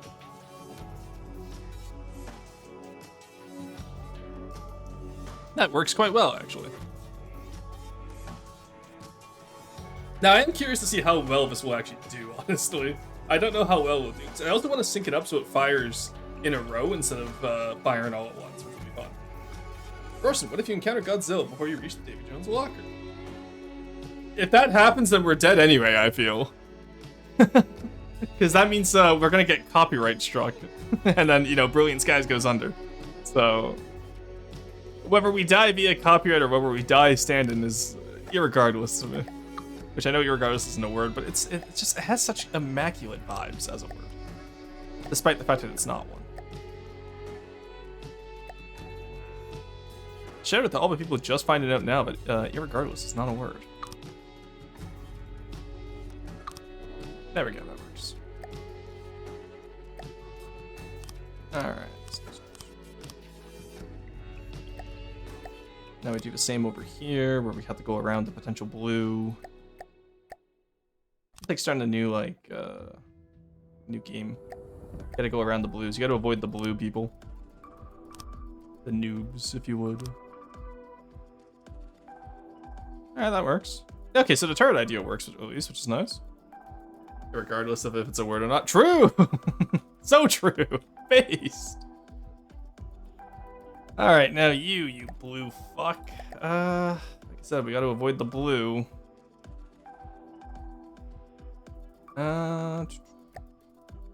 Orbit connector. I hardly know her.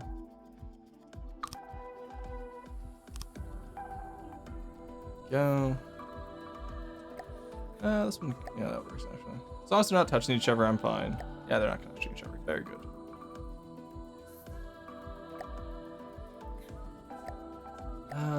No, we're 4-way because I do want it to. I want it to be able to go up. I don't necessarily want it to be able to go around.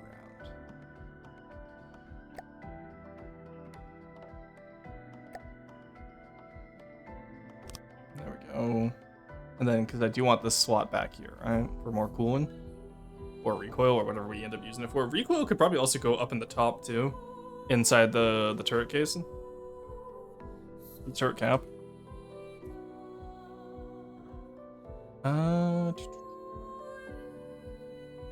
But that's not our concern right now. Our concern is just getting the entire thing hooked up.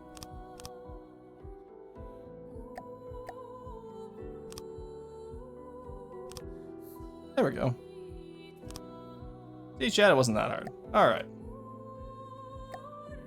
Oh, he's so slow. I'm not used to my turrets being so slow. Maybe I should have put him on a 5-meter one. Alright, so if I do this. Only one fired. Curious. Probably because I forgot to reload the shells. There, so if I do that now. Yeah, and that's a shit ton of recoil. That makes sense. Actually, we only need 2,000 a second. That's not bad. So we can get that recoil quite easily. Which, that's nice. So, let's think about how we want to do this. Because now it's just the cooling we gotta get up. Yeah, I feel like 500mm only 68 firepower isn't great. But maybe that's just because our coolant's not up there yet. So let's get the coolant up now. Alright, we'll start with the red side. So is everyone balanced right now? We have 29 coolers, 28 coolers, 28 coolers, 28. Why does red have an extra cooler? How does red have an extra cooler?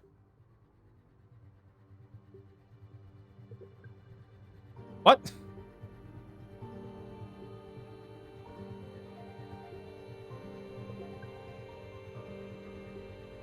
Alright, you know what? It doesn't matter. We'll just figure it out as we go. Let's just get all the coolers we can for now, and then we'll figure it out at the end. Alright, now we could technically put something in here, but I won't. We can have one in here if I remember correctly. I should have probably done this before I got a little silly, and corners have to be. The corners are weird, aren't they? Yeah, this is something I definitely should have checked beforehand. Have you come down here at least?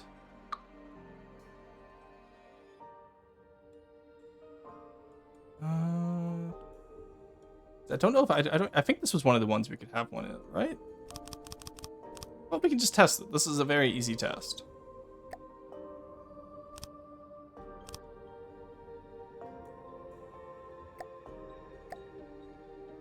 This is gonna annoy me if I don't fix it. There we go. Alright, so now we're at...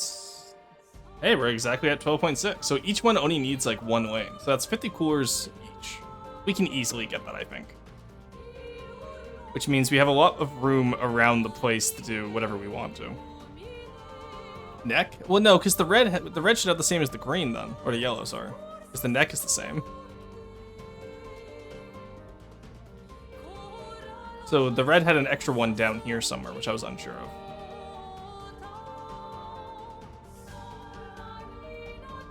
It might just be because of the way we did the Tetris on top, honestly.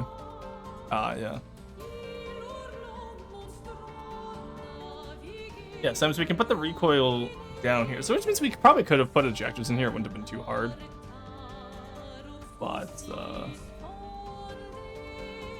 we don't need that much. Okay, yeah, and the cooling did actually change. Okay. I just need to trust the process, you know?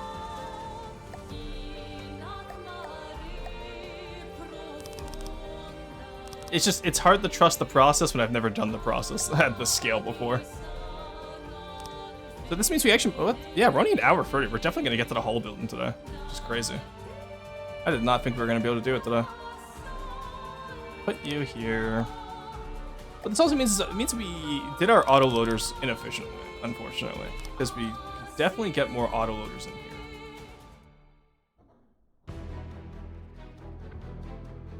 Which is unfortunate to say the least.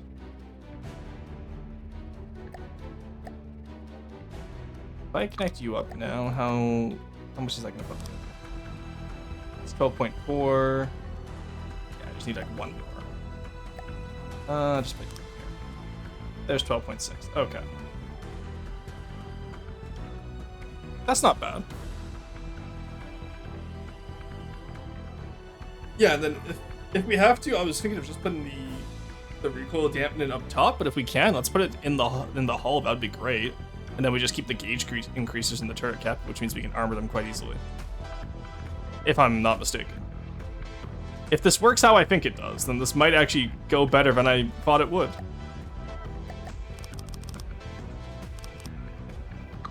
You apart. You up. And then let's grab as well. This, remarkably enough, this has actually gone not poorly. Which truly is the concern in Vin to me.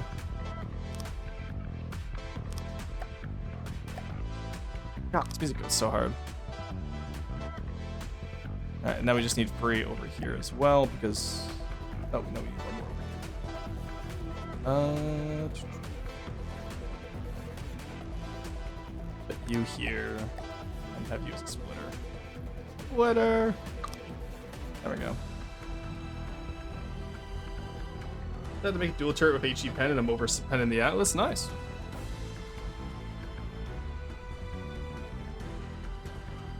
Alright, and then this means we can just redesign the shell a little bit afterwards. Because maybe I will want more kinetic than I do have HE right now, which wouldn't be bad.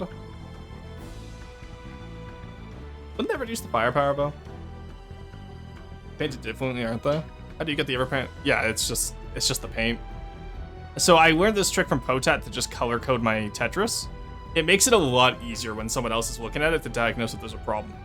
Which, Potat being the person I go to when I have a problem, I figured I might as well use his system to make it a little bit easier on him, you know?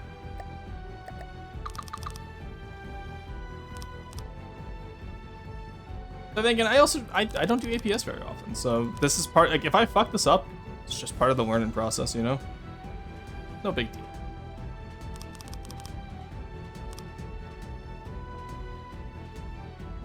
Why are you flipped sideways? Supposed to be like this, no? And then I have the extra holes here. Yeah, the extra holes are gonna be problematic, but... you here.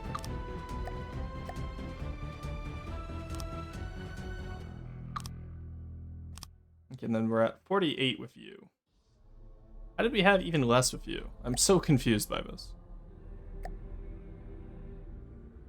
Maybe we were just more efficient with yellow's cooler placement originally. Okay, so now everyone's at 12.6. So I know how to sync up 2 barrels.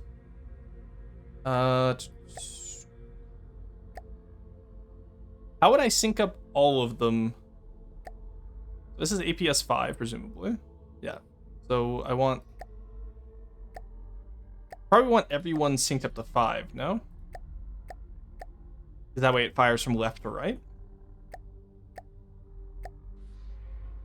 Would I want this one synced up to 6? And then you sync up to 7. Well, let's just try this out. Alright, that worked exactly how I wanted it to. Huge. Nice. Alright, and that, okay, so now, yeah, 100 firepower per gun, that feels a little bit better to me. I'm pretty happy with that. Because that means with just 3 of these turrets, we're already at the Freebooter's firepower.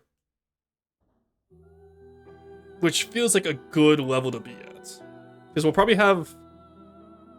One flagship will probably have 2 of these turrets, and then the other one will probably have, let's say... Oh, I don't know. I actually don't know. I didn't have a... This is not a bit. When I said, oh, let's say, I don't know, I legitimately do not know. I'm happy with this, though. Alright, let's spawn in a little gremlin to test it out on, shall we? We can put you on... there. Let's get some ammo. Usual, you know how it goes. Is that enough ammo for what we need it to be? Not even close, Jesus. That's enough. There we go. That works. I say not even close, it was only 1,000. Then, stats-wise, what are we looking at here in terms of material cost? 14,000, material volume. Volume per firepower, 10? I'm pretty happy with that. Cost per volume, 49. Material per firepower, 538. That could probably be made a little bit more efficient, not gonna lie, but... I'm decently happy with this. And that's what matters at the end of the day. Everything's balanced. Yeah, I could probably get an extra autoloader or 2, but I don't want to fuck around with that shit. I'm happy with this. Alright, and then you just need to be 7 meters. You get 1. Gives us not nearly enough. You get 1. But a little bit of recoil absorption is better than none. There we go. Now, I wonder, can I get away with doing this inside the... Probably could, huh? Yeah. There we go. Is it... no, actually, I'd rather have that actually be proper metal in there. Then we can just put these on the edge over here.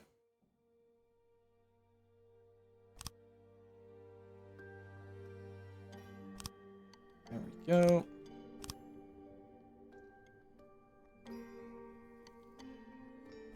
Next, we're already gonna be using this layer anyway. Oh shit. Okay, so it's not perfect recoil absorption, but it's better than what it was before. And a little bit, like I said, a little bit of inaccuracy isn't bad.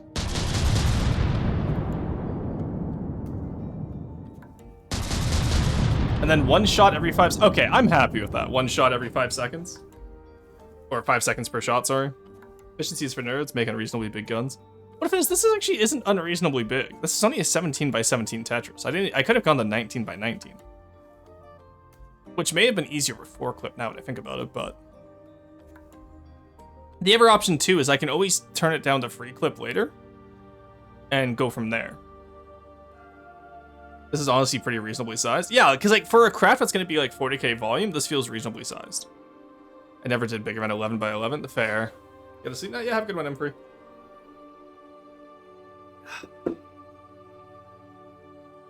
Thought they were highlighted different colors a little.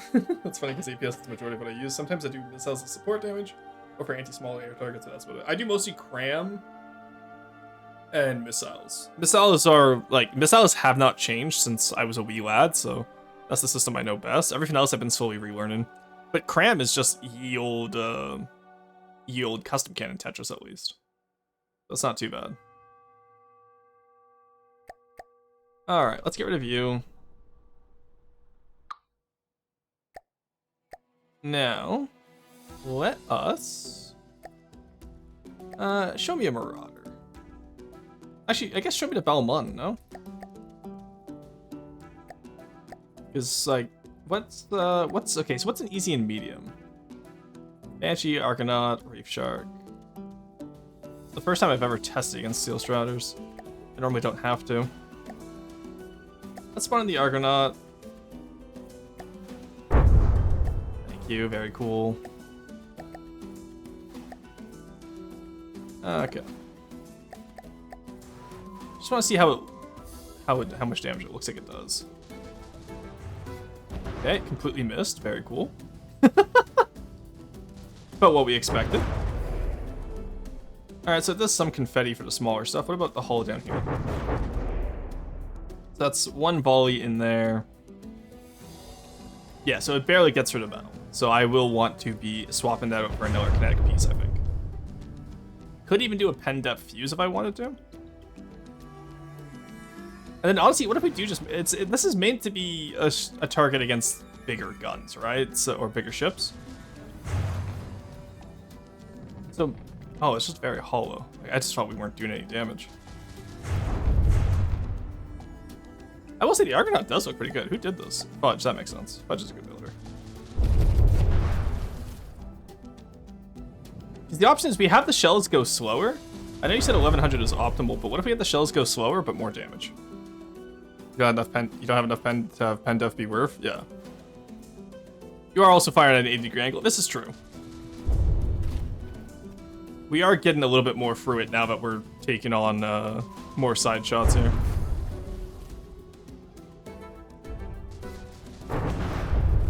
Okay, well we can pop all of its turrets still, which is nice. There we go. I just realized this is meant to be a Fletcher class, isn't it? That's nice. I like that. That's a cute little build.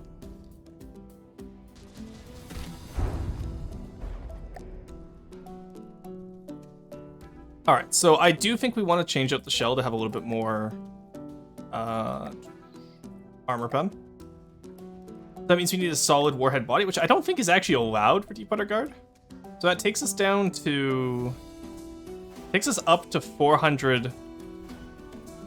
Okay, so that is 400,565. That's a comma. I thought that was a decimal point. So we're just shy of 420k KDAP right now. Plus 1 million is 1 million plus KDP. Okay, that makes sense. That makes sense to me. And then that does reduce our explosive damage. But maybe that's okay.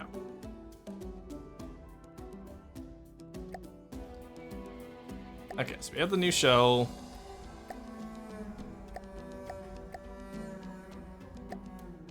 Let's spawn in another Argo. So this time, okay, yeah. So that definitely was worth it. I think we went a little bit down in firepower. Yeah, we're up to 90. Oh, we're down to 93. Damn. Did not realize how low firepower gets when you're using armor pen. But we are doing a lot more to. Like we're getting through a lot easier now. I have to arguably with the Argonaut, we're actually getting through a little bit too easy, it seems. Seems like we just went through them there. No, it's just the inaccuracy, I think. No, we actually are we are overpenning the Argonaut right now. Okay, so maybe the Argonaut is just too little of a guy. Let's find something bigger. What's one of the bigger medium craft for Steel Striders? Guernsey is decently big. Chat, don't you dare. Oh, shit, that was the wrong one. The wrong button there. Shoot at Onyx Watch Palestab? See, I could do that, but I'm not really going to be fighting the Palestab is the issue. My favorite bullet sponge? It's not about bullet sponges. I want to see if it... like, so I test against stuff it's going to fight. I don't test against stuff that I'm not going to be fighting. Because I have a different flagship prepared for Onyx Watch, and Onyx Watch is going to be like a whole narrative arc about how we tackle them. So... okay, now can I take out that Cram turret easily? I know Cram doesn't explode as much, but... okay, there's some confetti coming out of there, so I think we definitely would have disabled... yeah, that would definitely be a kill. Yeah, okay, with that amount of confetti coming out, I think that turret's down.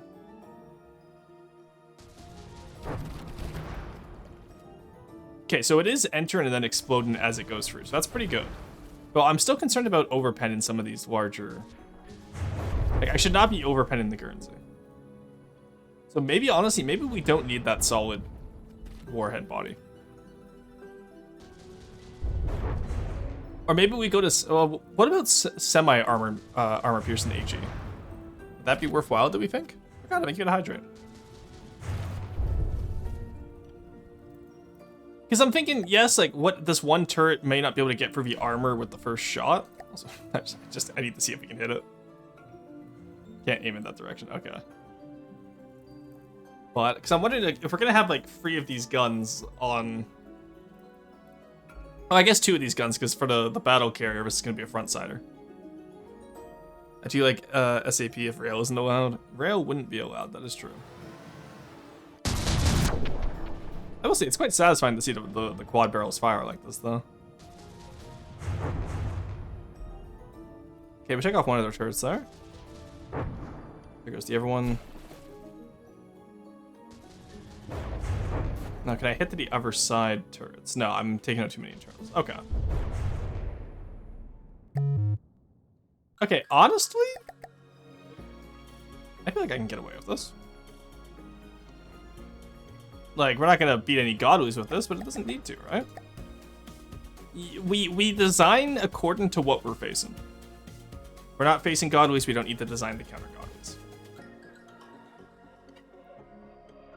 Alright, what else can we test against? This will probably be fighting some lightning hoods.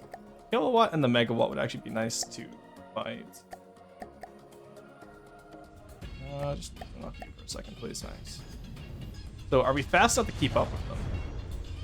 Okay, so we are bouncing off this one a little bit more. I know Lightning Hood, even at medium and easy, they're a little bit better armored because they're a fresher update. So, this is a Serves one, yeah? Oh, no, this is Geocean. But still, like, the Hydra trains are a lot better armored. And we're still doing decent, though the bouncing shots off the rounded hull concerns me. That's still a lot of block confetti coming out, so I don't think we have too much to worry about. Now, obviously, we'll also be popping out our own block confetti when we do this, but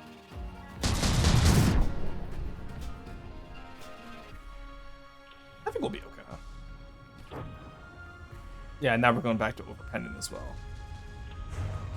No, maybe those shots are too far down? Those look like more like, yeah, those are more misses than they are overpens there. Okay, aim more center mass. Yeah, so, okay, so... But again, if you're having 8 of these fire off the target, I'm okay if like 1 or 2 miss, right? Because it's not exactly a low fire rate. If you're bouncing off a shield, maybe I might be. I cannot APS to save my life, man. APS just makes me depressed. Feels like when I face it, it does everything. When I make it myself, it does nothing. Really? I don't know. I feel like it's just a balance. It's just a numbers game, right? So like 12.6 here is what I aimed for, so I just got everything to 12.6. And then the shell, from what I understand learning today, is yeah, you know what, chat, you're getting turned off for now. It's a stat stage, chat. You don't get to be on screen. So, like, shell-wise, right? You just want... Chat was recommending 550 KDAP, but I'm at 419 and I seem to be doing okay. Again, especially because I'm aiming to be going against easy and medium craft. And then, aside from that, everything else is just balance. I'm no expert on it, but as I'm learning it, I'm like, it's intuitive to me. Does that make sense? Hey, Raven, how's it going? Raven, we made a big gun. Well, at least the biggest gun I've ever made. But I am sad we're no longer at 500, Okay, let's modify the shield, or the shell a bit more. Because honestly, I'm saying we slow it down. We probably... Alright, let's do Visible Tracer. And now our HE Warhead. So we're down to 867, which isn't great. But, like, how much can we get away with? So, 864. Like, is this truly gonna be the worst? So let's spawn in the megawatt now. It's the one by, yeah, this one's serve. And I know this one goes decently fast. Okay, so he does have the laser defense, but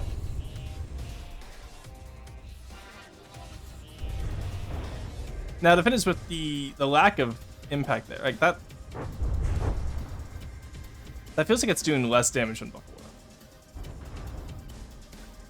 And that may just be because of the kinetics, so it may not pierce as much. Let me double check. Yeah, we went down the free. Okay, yeah. So, unfortunately, we cannot get away with doing this. Sad, I know, but I do what I do for the visible tracer, you know. Oh, we did get. Oh, that's because we went up a little bit. That's why. So we're gonna go back to our 420k. Okay, this is true. We somehow did get an. We went from 419 to 420. I'm not sure how we did this, but and we're at 1030. What did I change? Oh, because I'm still over. That's why. There we go. Okay, we're back down to 419. Yeah, we'll keep it how we had it. Because I'd rather get into the target than explode and get that confetti. Shell 2 on. Yeah. I misread the 6009 is 599. Yeah, so we do at least want the 420k pen.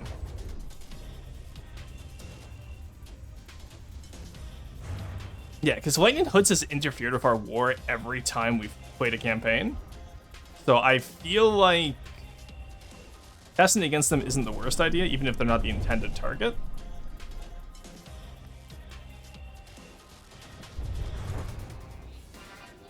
So we'll be at just shy of 100 FP, unfortunately, per gun, but end of the day, 2 of these guns is still 180 FP, which is already like half the Freebooter, and this is just the main guns. This doesn't even have the secondaries yet, so. Hey, Monkey Man, how's it going? I eaten a Pop-Tart today. Nice, very nice. Bro, this gun can fight hard difficulty crafts pretty reliably, I think. Wait, you're making this for easy to medium? Yeah. 2 to 3 layers of metal protecting main guns. Megawatt has paper armor. Well, yeah, it's a medium craft. It's meant to. Again, I'm testing against... Guys, I'm not... This is not meant to go against godlings. Thank you for the hydrate, forgot. There it is. I think I'm pretty happy with this. Because I'm imagining if we double up on the shots, which we will because we'll be having a second gun behind it, we'll be alright. Let's go back to testing against Steel Striders. Iron Maiden is usually decent, isn't it? Is Iron Maiden outdated, or is this one was just updated, I think. Alright, well, we just went through the entirety of the deck there. That's not bad. That time we did just go through it. We overpenned still. I noticed we were overpenning a lot of the Steel Striders' earlier craft. Which I'm not complaining about, but... Curious. Yeah, because like obviously we're penning it front or back to front right now. I know we're not the most armored, but I'd expect the medium and easy to still put up a little bit of a fight since it's such a late game or a later game faction, right? I'll have to ask Carb about that. Then again, too, with the way their boats are designed, they need a lot more room for flotation, right? It's not like Deep Water Guard where half your hull is flotation because wood. So. Iron Maiden is old? Okay. Well, it looks like... I remember old Steel Striders, so it looks new to me. Really do gotta learn APS, probably because it's the best weapon type overall. It's the most consistent, I would argue. That's why I'm learning it, is because of the consistency. Oh, doesn't Jewel do the Leiko? Oh, I'm gonna commit a little war crime. Where is he? Yeah, I think this. Yeah, there's Jewel's. I'm so sorry, Jewel. Oh, we overpenned it. I can't believe the Leiko is better armored than the Iron Maiden. Yeah, he's coming straight for us. We can't stop him. That's hilarious. There we go. Who knew that the Leiko's bow would be the most armored opponent we faced today?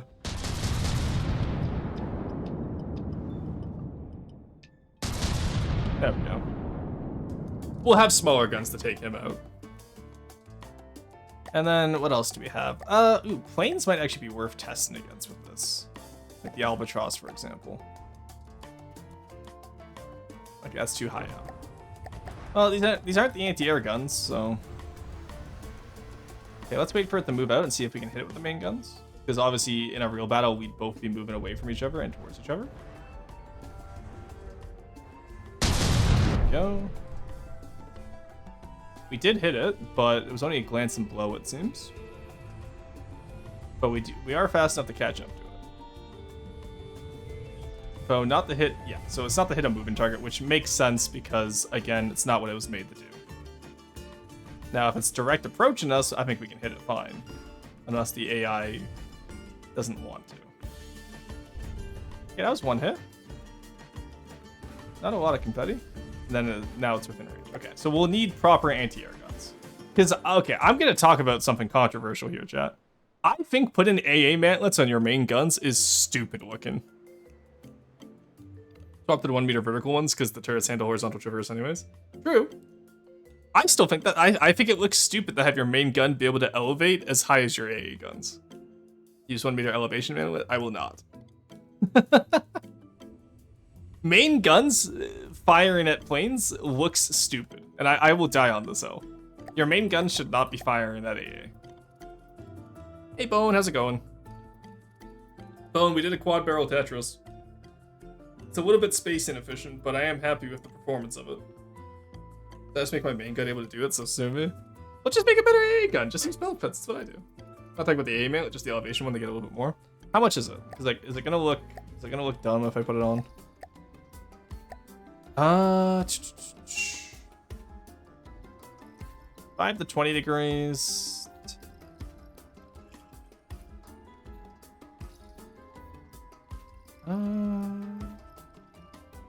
Okay, it's an extra 10 degrees. I can allow that.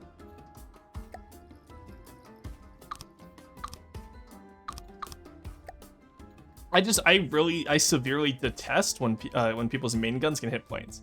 This is purely because I was testing out against the Paladin the other day, and I wanted to have it where the Puffin would attack the Paladin with torpedo bombers, right? But the Paladin's main guns can have AA mantlets, and it looks so cheesy. I hate it. 40 degrees I'm okay with, but like the people who use like the 90 degree AA mantlets, it looks so dumb.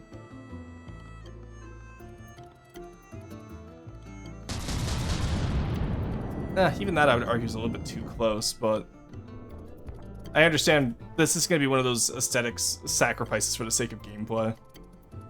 But I won't be happy about it, okay, chat? Then it has shields, which presumably bounce those shots. So my next question, how do we get through shields? Because I know planars aren't nearly as good as they used to be.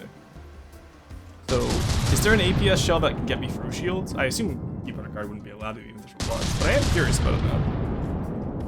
Hey, Speedwagon makes it work. Very slowly, I'm getting better. Hell yeah. Good job. Onyx Cramps being able to aim 65 degrees upwards. Well, yeah, no, I think it's the dumbest shit.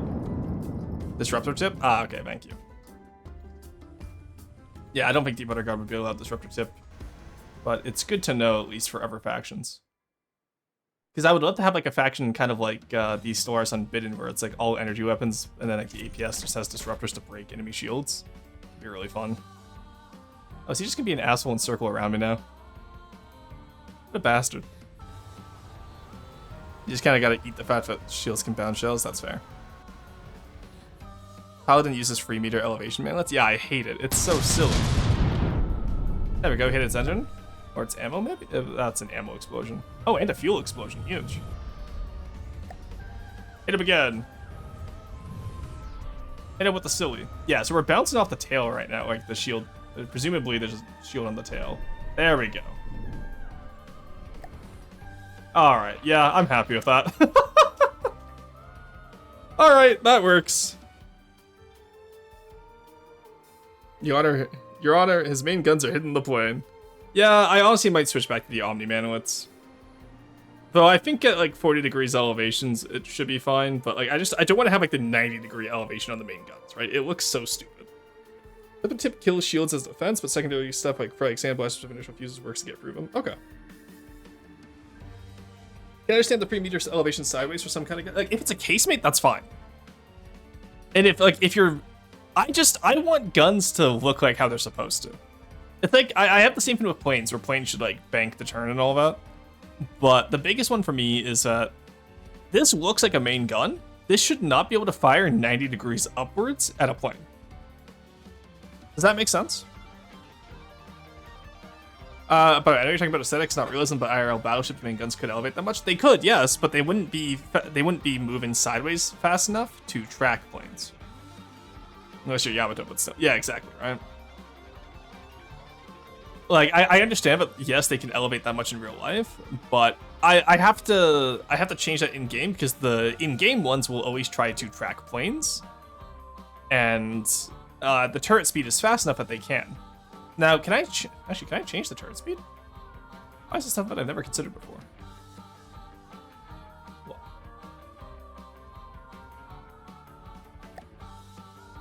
oh, I can. Limitation of rotation speed. Very nice. All right, we'll work on that later.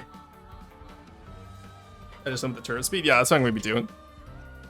The 3 meter mallet is the best one ammo. Yeah, that's fine. I don't like using it. Oh, you're talking about the 3 meter Omni mantlet, like this guy? Because this one is the exact issue of what I'm talking about. Of like, I don't want my battleship guns to be able to aim that high, and I could just have them on a separate AI to not target planes. But artillery ship's maximum elevation. It's tanky and looks relatively fine even at peak angles. No, not the Omni. Okay, so you're talking about the elevation one, yeah. I just don't want to use it on the main guns here. And plus, Deepwater Guard gets custom mantlets anyway, so it doesn't matter to me how it looks, because I'm going to be deco hiding it all anyway. Alright. Guns pointing that far down is worse than the elevation. Yeah, there's that too.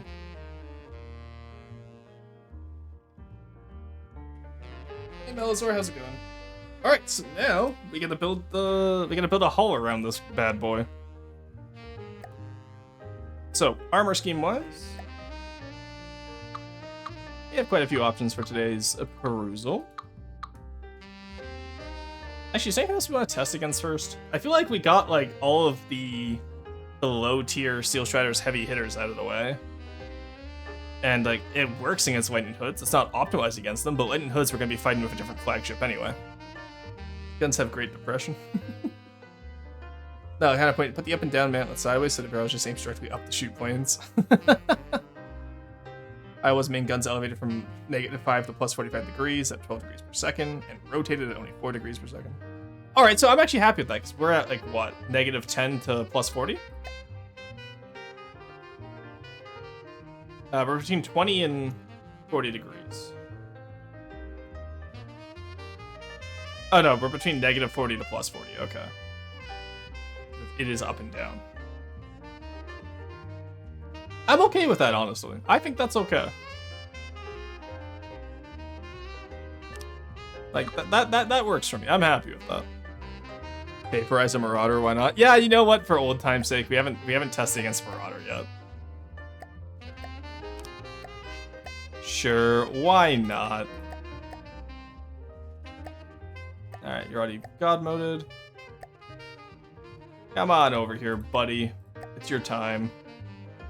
You know the rules, and so do I. Alright. Oh, we just front the backed him. Holy shit. Go.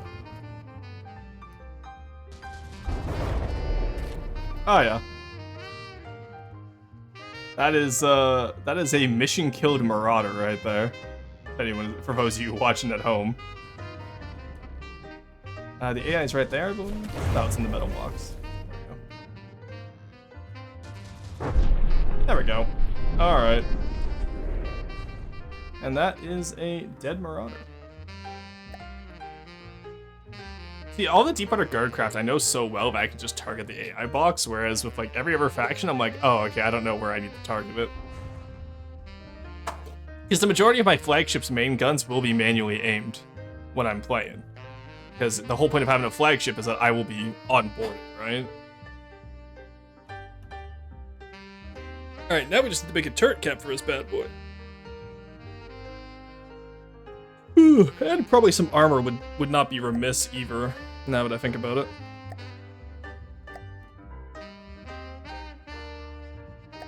What do we think, chat? Are we feeling some armor today? I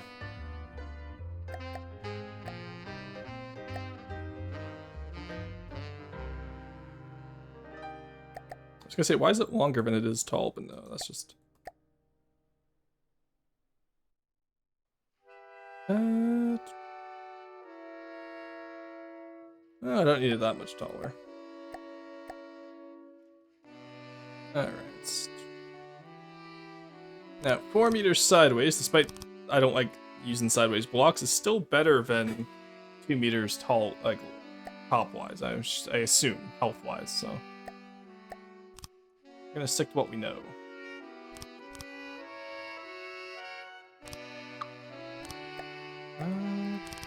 Go. And that works in there, that's fine. And then just the front will be heavy armor, because again, this will be a front-sider. Now, theoretically, the front turret and a front-sider should probably have heavy armor on the sides to cover approach angles.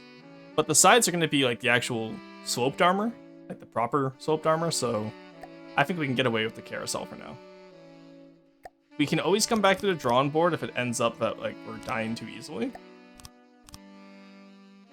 But we'll see how that goes. Because in the early game, at least against Deepwater Guard, if this craft gets destroyed, we lose the campaign.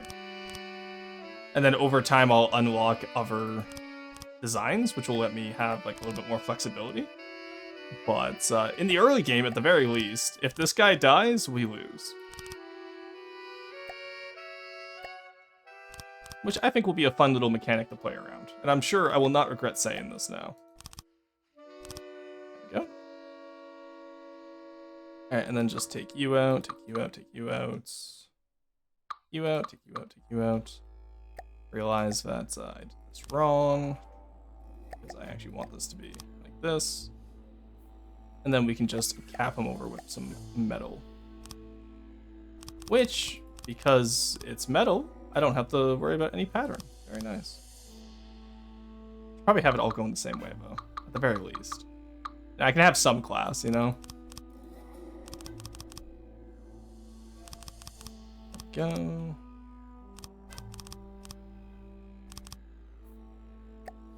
And then we can just fill in whatever, wherever we need. It's deck armor. No one's ever going to hit up here anyway, you know?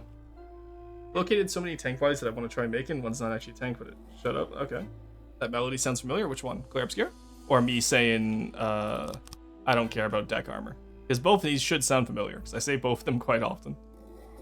And then that gives us what? Let's assume another layer of metal, a layer of wood, and then quite a big turret cap? Or turret neck and then turret cap. The last music? Yeah, it's the Glare Obscure OST. Bro got the hood mindset. Well, I'm just saying, how many craft in easy and medium use plunge and fire? There's a few mortars in Deepwater Guard I can think of, but if I get killed by a Psy or a Scrapper, then what was the point anyway, right? Like, we have bigger design issues if I get killed by one of those. There's no plunge and Hesh fire, so I'll be safe from that at least.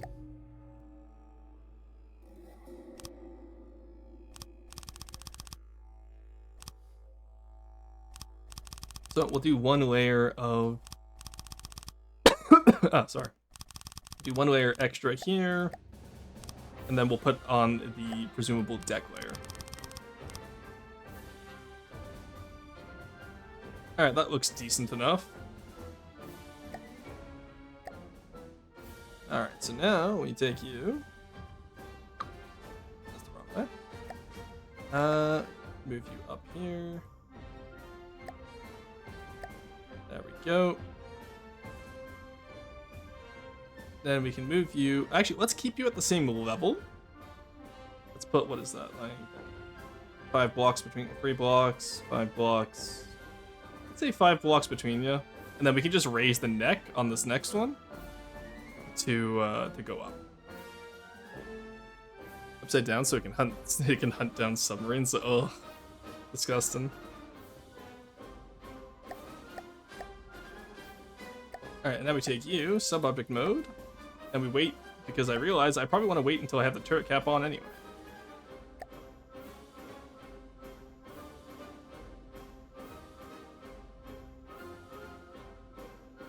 Yeah, because I know with the privateer, I kept it where both front turrets were at the same level, so that the hull was a little bit easier to design, right? How much volume are we already sitting at? 4,000 already. Okay, huge. That's exactly what we want to see. Okay. Let's get the deck in.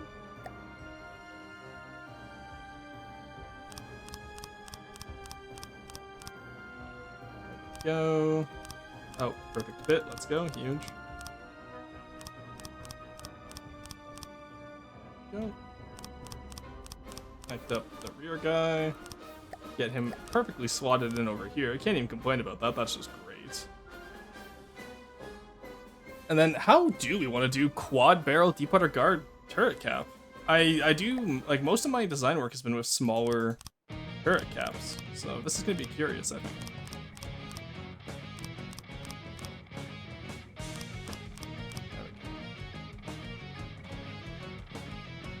Just imagine that one circular mantlet just placed underneath the ship, and if the breadboard senses a submarine, the bottom opens up and just nowhere APS gun moves out, whatever the water munitions are called. The super cavitation rounds, yeah. Monkey Trustman beat me to it. HMS Hood mentality. True!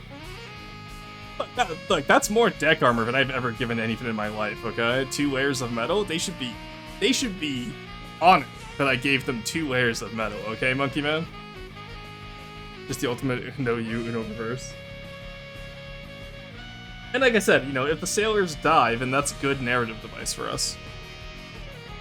So we have 2 options here. We can take a look at the Crossbones turret, and maybe copy a little bit of the Freebooter's turret even.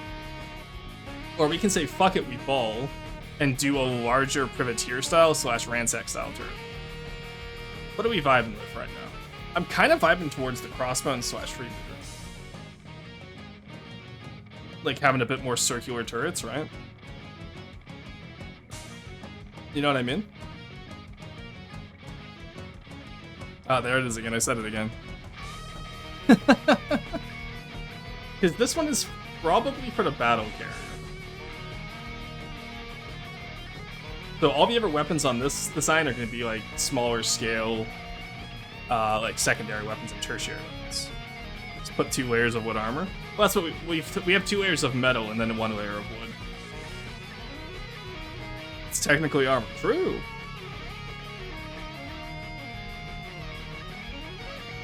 And plus, we're gonna still have the side armor too.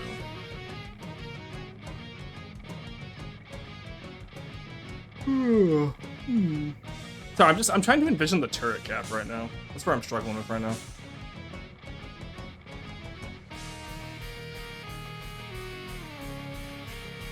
Let's look at some inspiration, shall we? Let's save this. This will be saved as the Port Royale for now.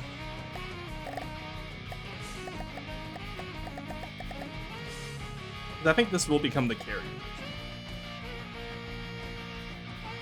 I think the Port Royale as my Deepwater, like the carrier versus Deepwater Guard, will make more sense than the carrier versus Steel Striders. Who's this idiot with your terrible joke? Go away.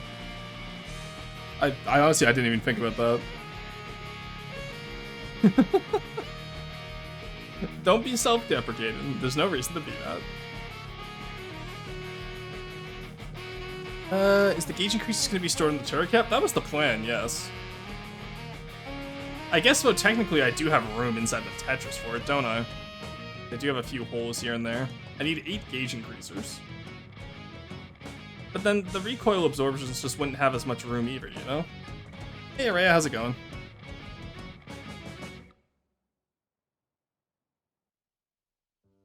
Do try to put gauge increases and recoil inside, but why? The turret cap's gonna have armor.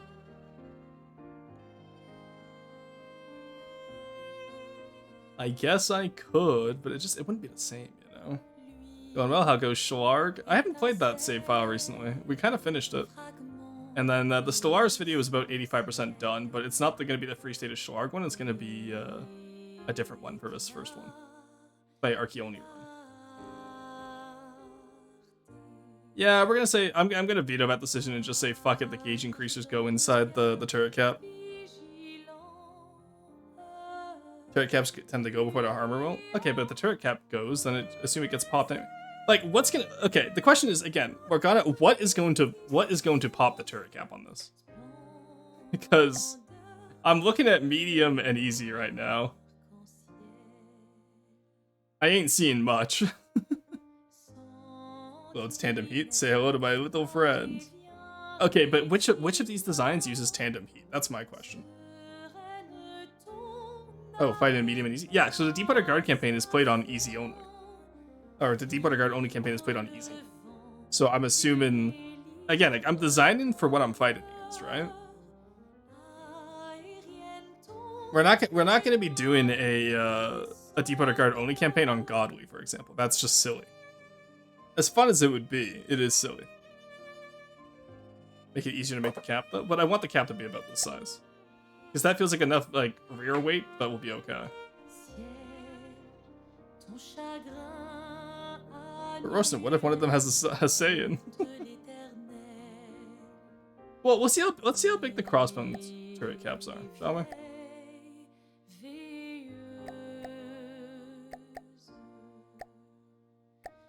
Because the crossbones is about the same size of craft, but we're going for with this one.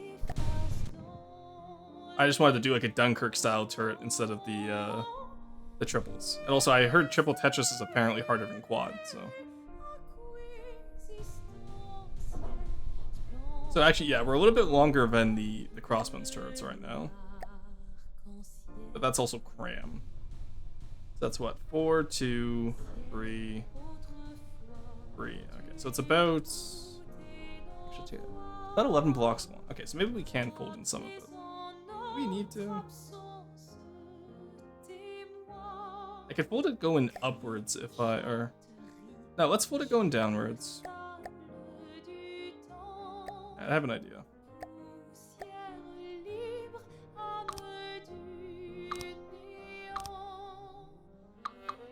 So we need 8 increasers, so let's cut it down to 4 here. No, we can cut it down to 3 because the corner pieces count as gauge increasers, don't they? Or am I being silly? They do not count, okay, so I do need to move it back. Okay, so we fold it in there. Quads are simpler, but not easier. Okay. So we move you back here. Do the same with you, and then we can move the recoil further inside the turret. That's what I'm thinking right now. Oh, and then you're a little bit strange because you have this guy here, don't you? Shit, eh? Isn't that annoying?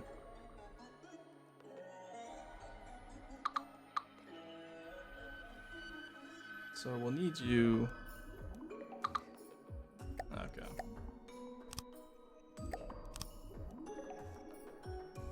So we can take you out from here, I guess.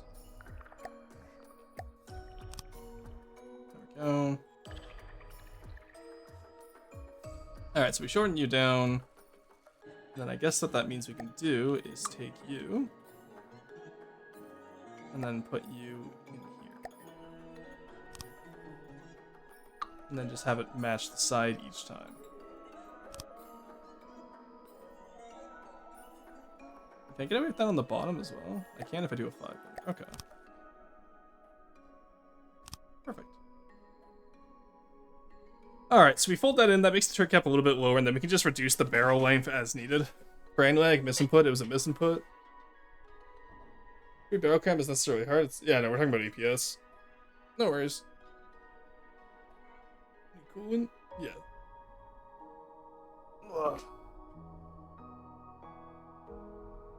Yeah, and then we just need the barrels to be a little bit shorter. But that gets us a more circular shape, too. I guess that works. And then, why are you not connected? Who said they weren't connected? You said you weren't. Oh, because... Right. Actually, no, we can still get the 5 meter. Now just turn it around. Put it in sideways. Alright. Then we have to assign all... Oh, wait, no, you just have to reload the shells. Right. I remember. I do, in fact, occasionally remember Vince chat. So now our stats the same, 12.6. I think cool limit is 13.1, unfortunately. But that's just because of how gauge increasers work. So it's a little bit less optimal now, but you know what? That's okay. We weren't exactly going for optimal anyway. Well, I guess that means if I really want to have fun with it, I can come down here and remove some of it for the cost, actually. Which may actually be worth it. Because remember those extra ones I put on there? We're at 52 coolers now, so like let's... Why are you here, right? Yes, we're fine with that. That's an autoloader, so you gotta stay there. That's part of the link. It's an autoloader. I know there's another one I put in here that was just on for itself. Was it you?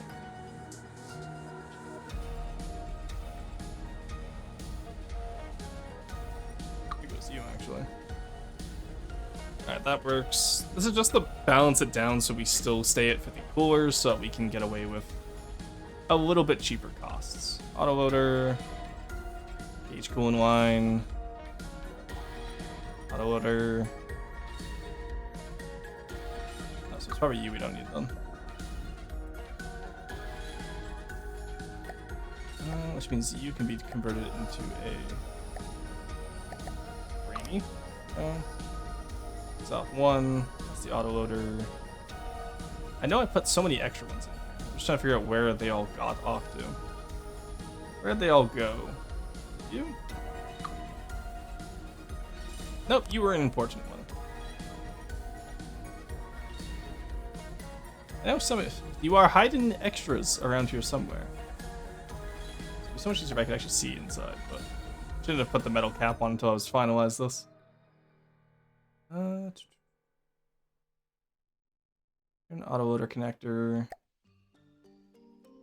One of you has to be extra. Come on, there's one we can remove around here that would cause us a little bit easier. Where's is he?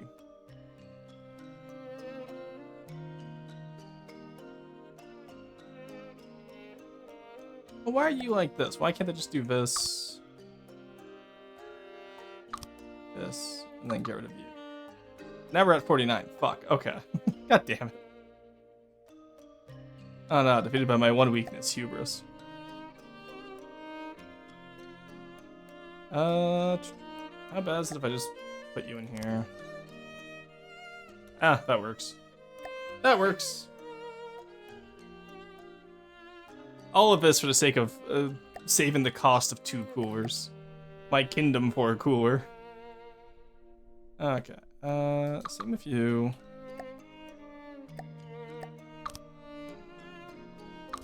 Okay, so that just lost us. Okay, so that was our only method of connection, I see. Curious. Not great. We're definitely going to want to fix that, I think. Now that I'm looking at this. Really no point in having this on rubber if he's just going to... Really not much point, is there? If he's going to be touching metal from the top anyway, we might as well just have a little bit of heavy armor there. Well, at least we're doing this before we move everything around, eh?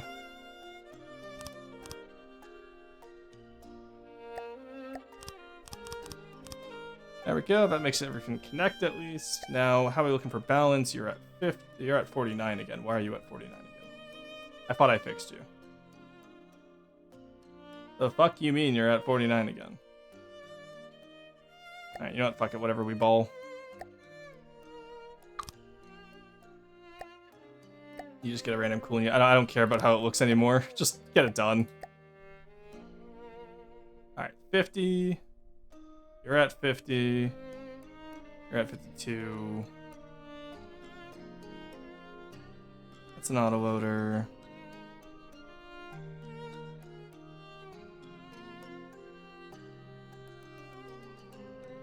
That's the vent stick.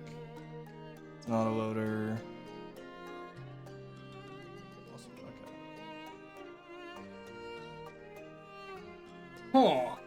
do we want to put you now, I guess? Could probably get rid of you without disconnecting anyone, no? Yeah, that completely disconnected everyone. So we need you. Do I need you? No, I didn't. Very nice. Yeah, 'cause I don't know what that one was doing anymore. Probably just there to block off. It was probably just there to block off blue before we had to change everything around. Okay, let's split y'all out to the side like this. And then just up here where we have to save a little bit. You know what? I can't be bothered to do this right now. Take you off. You're balanced now. Congratulations. Alright, everyone's back up to 50, yeah? Look, I'm sure we'll end up rebuilding this anyway, once I learn more about APS anyway, so this works for now. Alright, not a bad little time. So now, turret cap ideas. The crossbones feels a little bit too rotund for what I want, so let's drop you. What about the...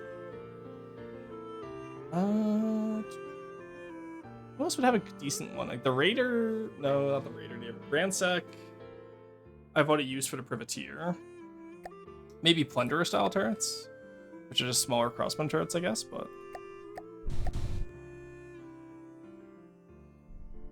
they're a little bit flat, and the barrels are a little bit disproportionate to the... That's just a cram issue, though.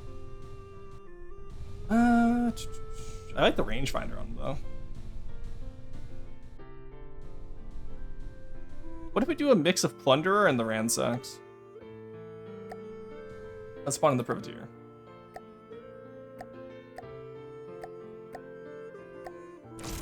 Go.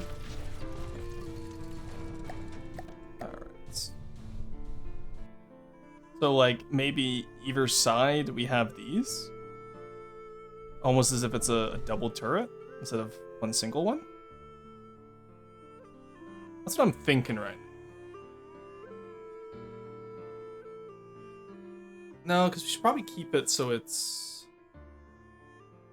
Well, let's see how that would look. So imagine either side of this we have the metal offsets, right?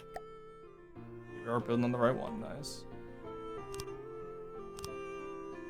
Let's say we go down 3. No, let's go down 2. I mean, I have to lower it all by 1? Yes. Do I want to do that? Not particularly. Am I going to do that? Probably. Which doesn't make me happy. Unless I clip off one cooler right now, but then I have to go for the whole song and dance of adding additional coolers I don't want to do. It's like, what I'm imagining here is, imagine if it's a turret that's like... fuck it, we'll ball it. Just make it a big turret. Get a big-ass turret. No, we can just make the turret. We can just make the deck come up twice. What am I saying? So, yeah, sort of like this. To match the Privateer's, like, outer layer. And then what if we had the roof slope back kind of like how it does on the Plunderer? Does that make sense? So, like, imagine if you would.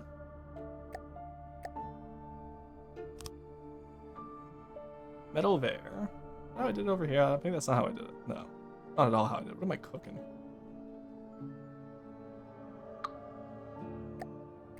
Alright. Put you here, you here.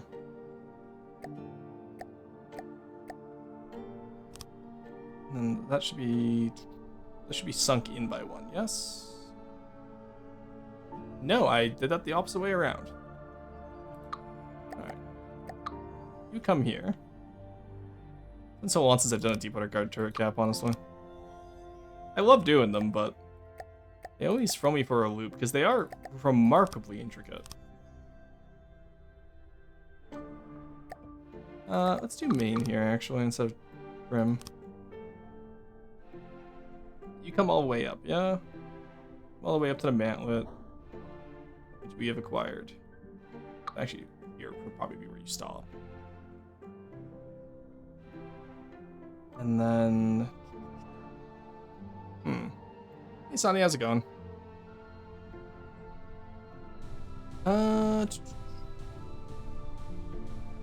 Yeah, quad barrel turrets are strange. Both ship even true. Well, right now it's just mostly turret, but actually I do think I want this as trim. So I can do more main color up top, right?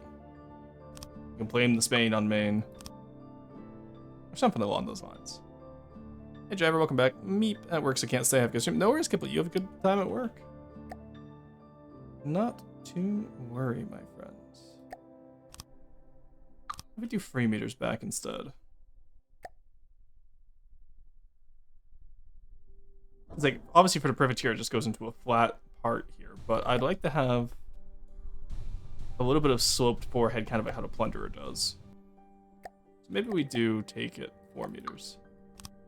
We're gonna be redoing that part, so I'm not worried about that. El Presidente Rostano, news from the front. This war is ass. Foxhole? I've heard that Foxhole's current update isn't the best. Assuming that's what you're talking about. Foxhole, yeah, I figured as much. Keep at it, soldier. You know what you know what you got conscripted for. In the meantime, I've done a quad barrel gun, Neko. So this will be fun to have as our main gun. But honestly, deep water guard turrets just tend to be more round. Maybe I need to trust the process a bit more, but I'm wondering if maybe I'm just not doing round enough here. Like an anti-air gun to me. Well, it's not done yet. Give it a second. This guy, chat.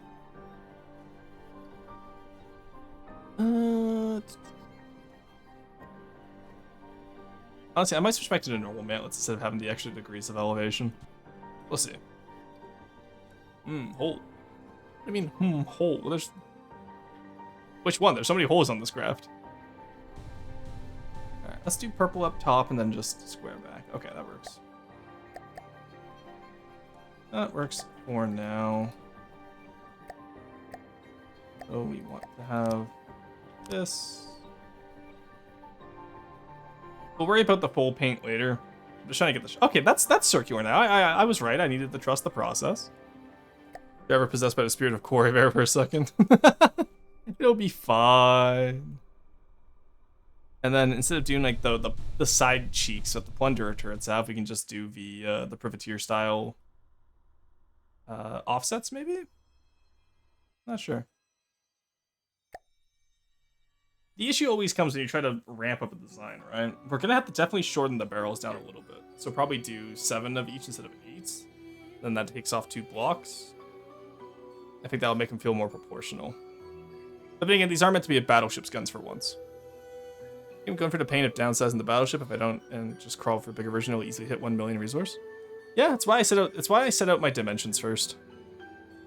So like for this one, I know, for example, I want it to be 40k volume, give or take.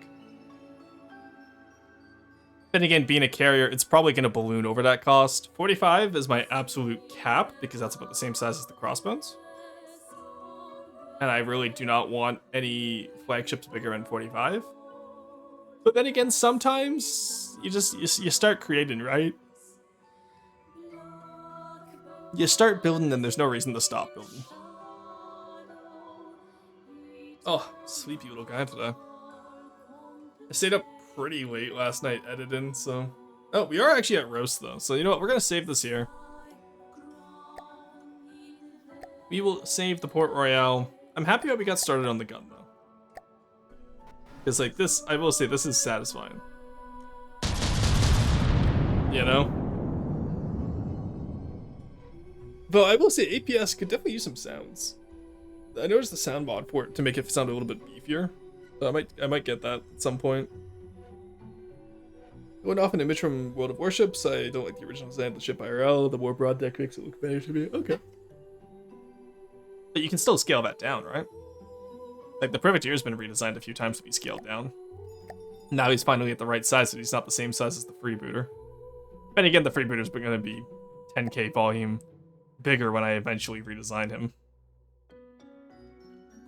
which I'm sure will not cause any issues. All right, let's just finish off the top of the gun here. I actually don't know how close or how far away from the Dunkirk design this actually is right now in terms of the turret. But ooh, maybe just having the offset match it works. I'm not sure. No, it doesn't feel Deepwater Guard enough. Oh, but you know what? Maybe it... Yeah, I think it does. Because now we do this. Shape you back to here.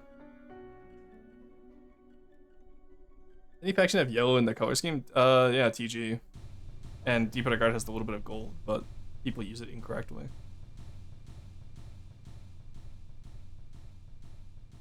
Actually, no, I think I want the rounded sides.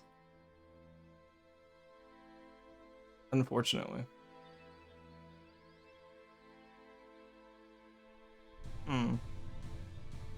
Yeah, as much as I love the feeling of the big quad cannon, I think I want the rounded sides. Alright, so we'll put you here. Put you here. Put you like this. You here. We do the Plunderer Cheeks style. And then it's just at the front there where we have to worry about how it looks. No, actually, no, I prefer the other way. Fuck it, we'll do my own style of turrets, it's fine. We can have the flat sides. And the freebie and TG colors and calling that the Freebooter. Ew. Ew. Actually, I think it would be mostly white and green in the current TG colors with how I did the Freebooter's paint job. So I don't know if you'd be able to get away with that one, buddy. And then we did...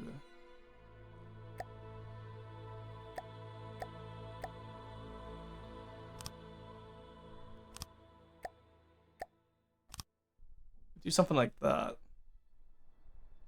That feels too wide for a turret, doesn't it? Like, I know the barrels are still too tall. Okay, let's trim down the barrels.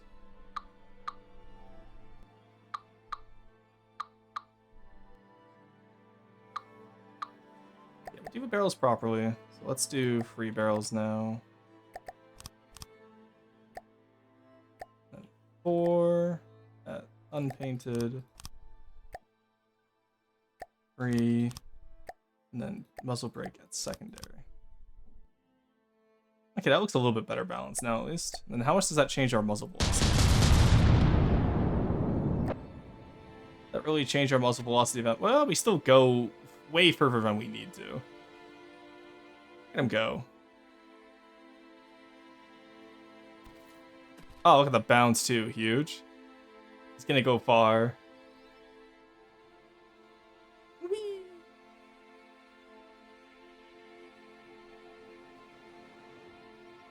What a handsome little lad. Alright. Now the other option I have is I can move this entire thing forward a little bit. Which honestly might be an idea, because now that I'm looking at it rotate. Ah, no, he actually looks decently centered. He looks decently centered, I would argue. Alright, now we want to take the Plunderer's rangefinder. I kind of like this little metal, like, circlet that the Plunderer turret has. So you for describing the rounds as skippity. Oh, God. Maybe you launch MTD for the first time in like 2 months. Based.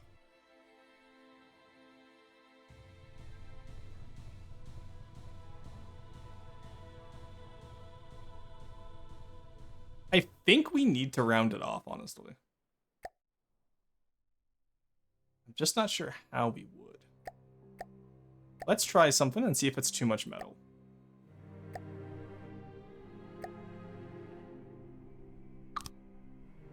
Come here.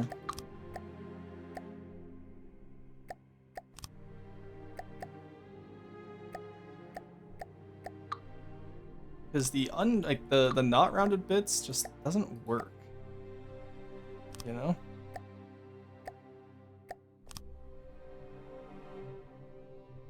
Yeah, because now the center does feel a little bit weird with the way it collapses in on itself. How do we feel, chat? Do we think squared off or rounded for this turret? I'm thinking rounded. For me, it has to be. I'm thinking Arby's, but I'm willing to accept feedback.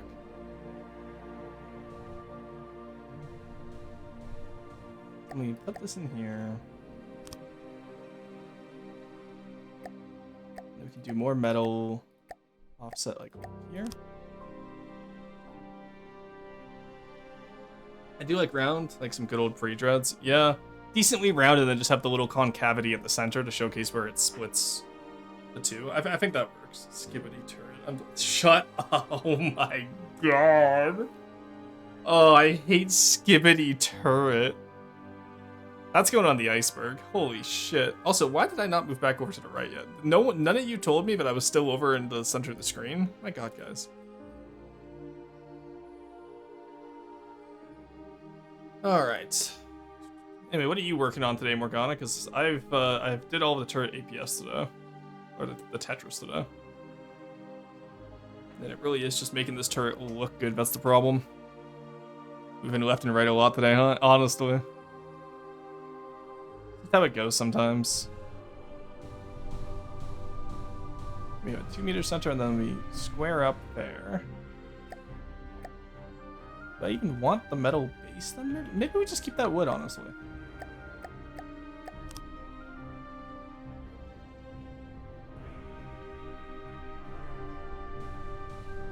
No, because if we put it as metal, then it would work better, and then we can. Well, we're gonna have a proper turret neck. We're not gonna be doing the weird shenanigans. So. Yeah, we'll go one more down, and then we'll have a proper turret neck.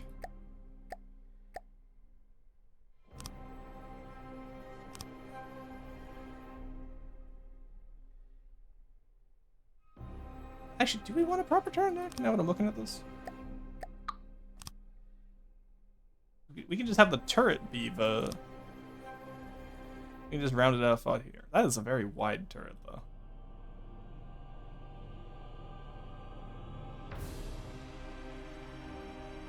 Well, you said it looked like Greeble for Greeble's sakes. Finally tackling that super sector on the DOTN ship that never finished. I'm not familiar with it. I don't remember. It's not a pain. Can we see the full view of the turret with the text out of the way? Like in here? I'm doing a mix of the Privateer style with which is a flatter square turret, and the Plunderer, which is the rounder style, right? Excellent. Okay.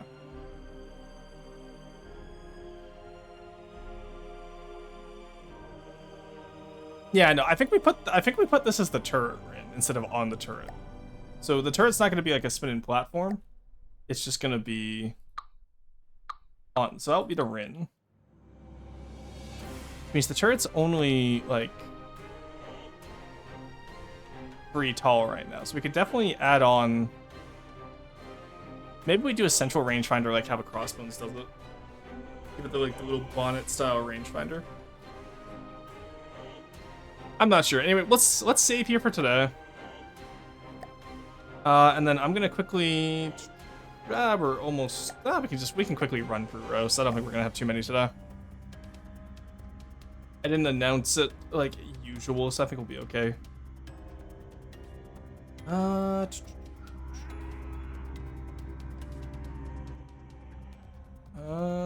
Okay.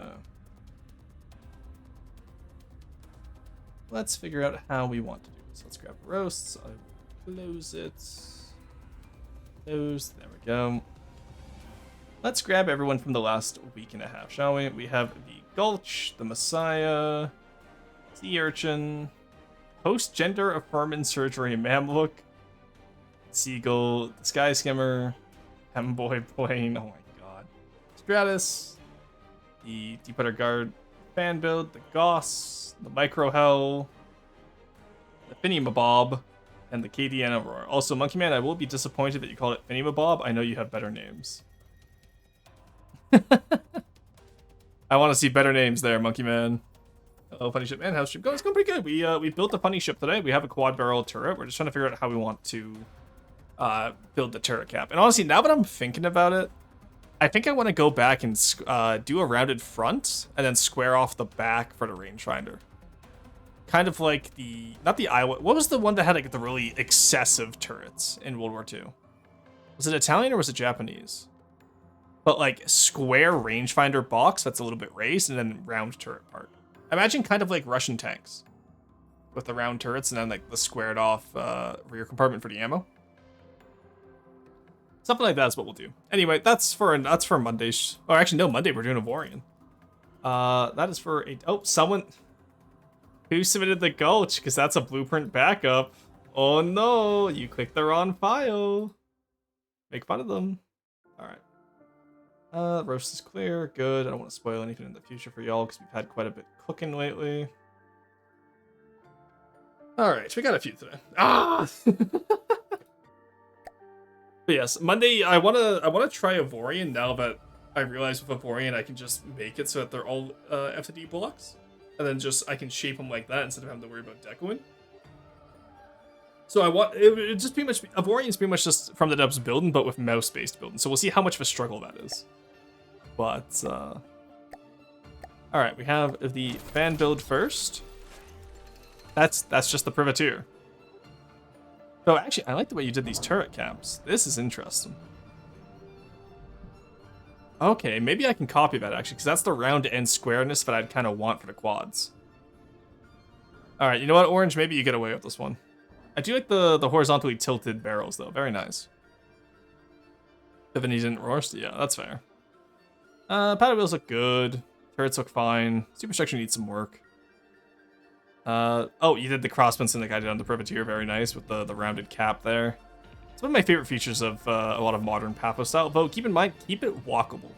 So make sure if you're gonna do a rounded off fin here, like put a catwalk or something to make it walkable. Orange.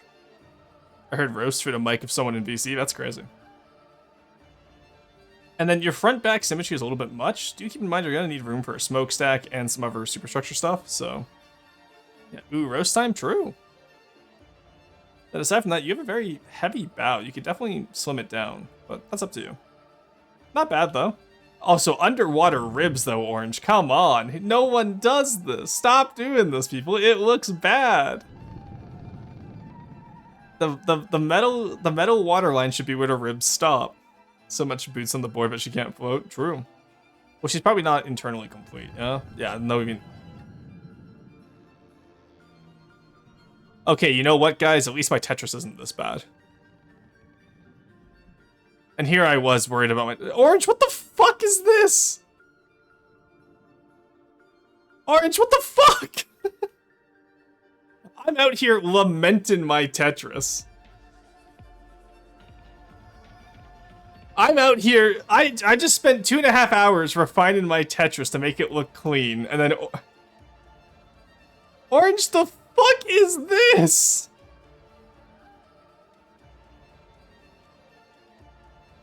What the actual hell? Okay, you know what? I won't feel bad about my Tetris anymore. I feel pretty confident with my Tetris now. So I uploaded the right one. Can you look, please? Since you didn't last week. I have whichever one I got.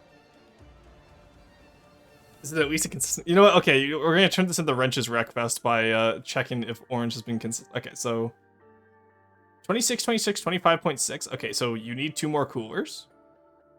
But they are balanced at least. Why do you not have 2 more coolers? You could easily fit 2 more coolers in this. Did you not? It's not like you don't have room, let's be honest here. Oh no, it's because you have intakes. Oh my god. Orange, what the fuck? Orange, please, what are you doing?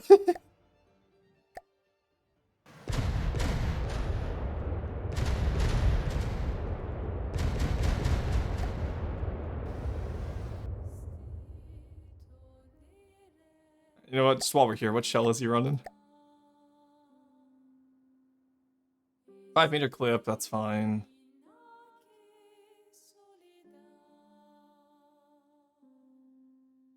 What is this? Sorry, I just saw the hollow point Sabo solid. This isn't a Deepwater Guard fan build. What is this? Oh, this is Harrison. The bottom of the ship is gone, Captain. Nah, that's normal. Don't worry. Okay, I don't even try with my Tetris, but Jesus Christ. Can we get orange in here? Where's orange? I'm gonna post the orange and then followed by the def gift. That's orange. I think he's offline right now. Alright, there we go. Alright. Orange is the... Now that I know how to... Now that I have a decent idea of how to do APS Tetris. Jesus Christ. What are his stats? Okay, I will never feel bad about 500 material per firepower again. I'm fine with this. It's just a go, relax. No, orange is a person. What in the dag darn HE double hockey sticks? This old me freebooter. Man, it just keeps saying orange. Yeah, because orange is the person's username. Alright, yeah, alright, well, I feel better about my stuff. So that's nice. Thank you, Orange, I do appreciate that for today. I will never again feel bad about my APS Tetris. Alright, let's take a look at the sea urchin. Oh, he's just a little guy, look at him.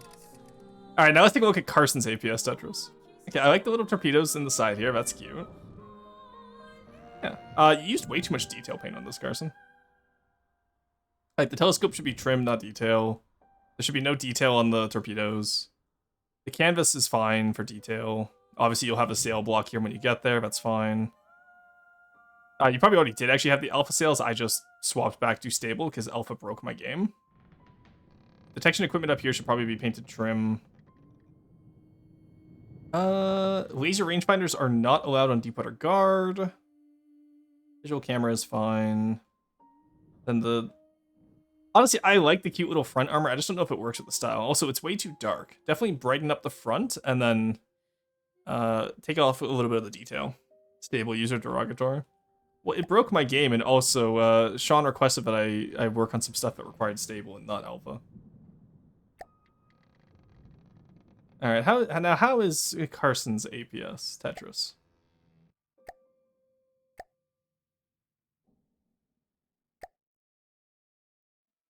No, that's not okay. Can we get on the APS Tetris, please? Thank you.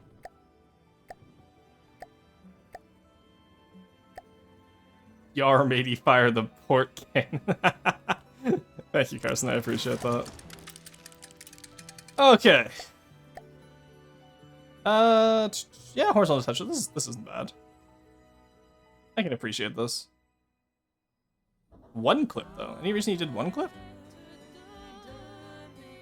Oh, it's probably because you have two of them set up in the same one. Yeah, that makes sense. 33mm. Okay, not bad, not bad. Now, show me over here. Did you balance them? 5.5, 6. Oh, too much cooling, Carson. You can definitely get that down a little bit. But your material per firepower is a little bit better than oranges. I'm not letting orange live that one down. None high explosive with left fragmentation. Oh my god, that's so stupid. I hate. What was it? None pizza with left beef. None high explosive with left fragmentation is so stupid. I do like that you have the shells alternated between the two of them. That's pretty cool. Rotational symmetry, yeah. Computer autos for 33mm, that's interesting. Well, small stuff like this, right, you can get away with some more interesting stuff. HE, frag, HE. Alright, that works. It's not bad. But yeah, I definitely want to see the front brightened up. I like the idea of the oblique armor like that. That's not bad. And then just brighten up the front and darken a little bit of the back. You gotta balance your colors a little bit better. Specifically, the left cannon is fragmentation. Yeah, I figured that out. Not bad, though. And then... the paddle wheel is cute. I like it. I like how you curved it around there, and it's asymmetrical. Very good. That's a good build, Carson.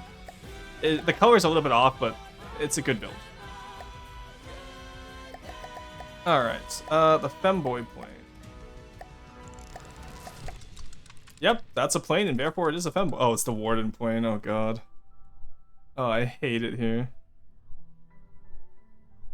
Yeah, you made it look like the Warden plane. I will say, I do want to do a Deep Water Guard build like this where I have the, like, the central float and then go from there. I just don't know where I'd build it or how I'd build it. Sorry, where I made the worst one. Oh, no. Oh, yeah, that really is a Yar matey show. Little fella, yeah. Oh, that's just a cute little fella. Good job, sir. I reckon it's recognizable as what you wanted it to be. It works. Alright, we got the Goss. Ah, T-Lad. Let's go. I love T-Lad builds. So, this is actually why I wanted to play Avorion, is because T-Lad's builds kind of inspired me to get back into sci-fi building. So, like, this heavy panel and texture is really cool, and we're gonna be doing this on Avorion.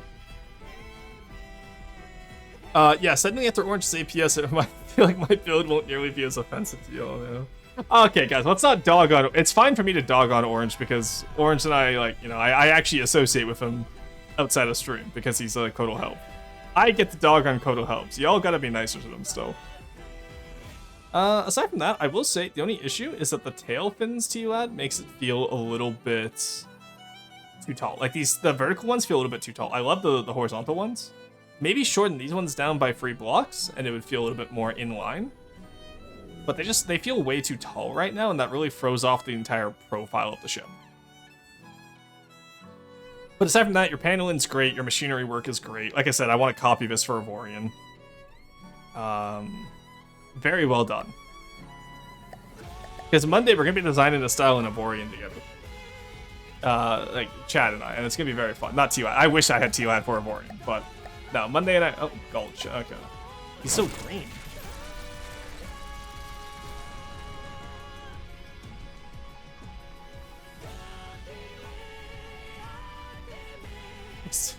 It's intentional. Alright, well, thank you for making it so I can see the internals easier. Your Tetris leaves a little bit to be desired. To get it below a file size limit. Alright, well, your Tetris leaves a lot to be desired. Let's put it that way. Bro, where's the ever happier ship? Imagine ever happier. Okay, okay. That's a pretty wide ship, then. Okay. I like the barbed wire on the side. That's a nice little detail. Is the barbed wire directly stolen from the Shotel? Wait a second. No, you made it metal texture. Okay, it's not directly stolen. Catch. Okay, catch is pretty funny. I love the checkerboard pattern. Oh, you even halved the turrets. That's hilarious. I will say, one of the few times I actually think that AA guns on top of turrets makes sense, especially if you have the spikes here. That feels pretty scrappy. I like it. This one's a little bit too round compared to the rest of your craft, though. So I would unround this turret a little bit. Spotlights look good. Rangefinder looks good. Missile loaders? Oh, nice. I do like turrets that have the missiles like this. I do love stuff like that. The nice little asymmetry. This turret's quite nice. Nice rear turret. Hull bunker, I presume. And then a little depth charge launchers. Very nice. I like this. This is pretty cool. Oh, and then I didn't even see the central turret here. Very nice. Yeah, I want to do a Deepwater Guard design that has the central turret like this. I need to figure out how to get it how I want it. But I'm very happy that that you managed to get it working. Because, like, actually, this exact layout is probably how I want to do one of my crafts. So it's about 42,000 volume, assuming that you split it directly in half. Well, that turret was subtle. Yeah, no, that was really good. Like, that's what I'm saying. I want to do that. I want to do something like that with Deepwater Guard, where I have the central battery because it looks really cool. I adore the layout. Yeah, no, the layout is very nice. Because I was originally going to do something like that for the Port Royale, but we'll see if I end up getting that far. Actually, with the flight deck over top, I might be able to get away with a Port Royale central battery. And then just offset the superstructure, but keep the, Oh, you have missiles in there with a little area, too. Very nice. No, overall, this is a very nice ship. Good work. Yeah, like I said, it's just this turret right here is a little bit too round. Even if you just add a rangefinder onto it, it would make it look better. But right now, it's too round compared to the rest of your ship. Very nice and everything else, though. Alright, Katie and Aurora. Okay, not bad. I like it. Alrighty, this is pretty solid. It's no lightning hoods, though. Love to see the full version without it being subweight, yeah. Well, I'm sure Driver can post the full version on the Discord. It's just for roast specifically, I don't let it, I don't let people submit something over 1 megabyte, because it tends to fuck with the bitrate of stream. Very nice stern here, Artie. Very good. Superstructure is very nice as well. Vote, is it walkable? Is this a solid superstructure?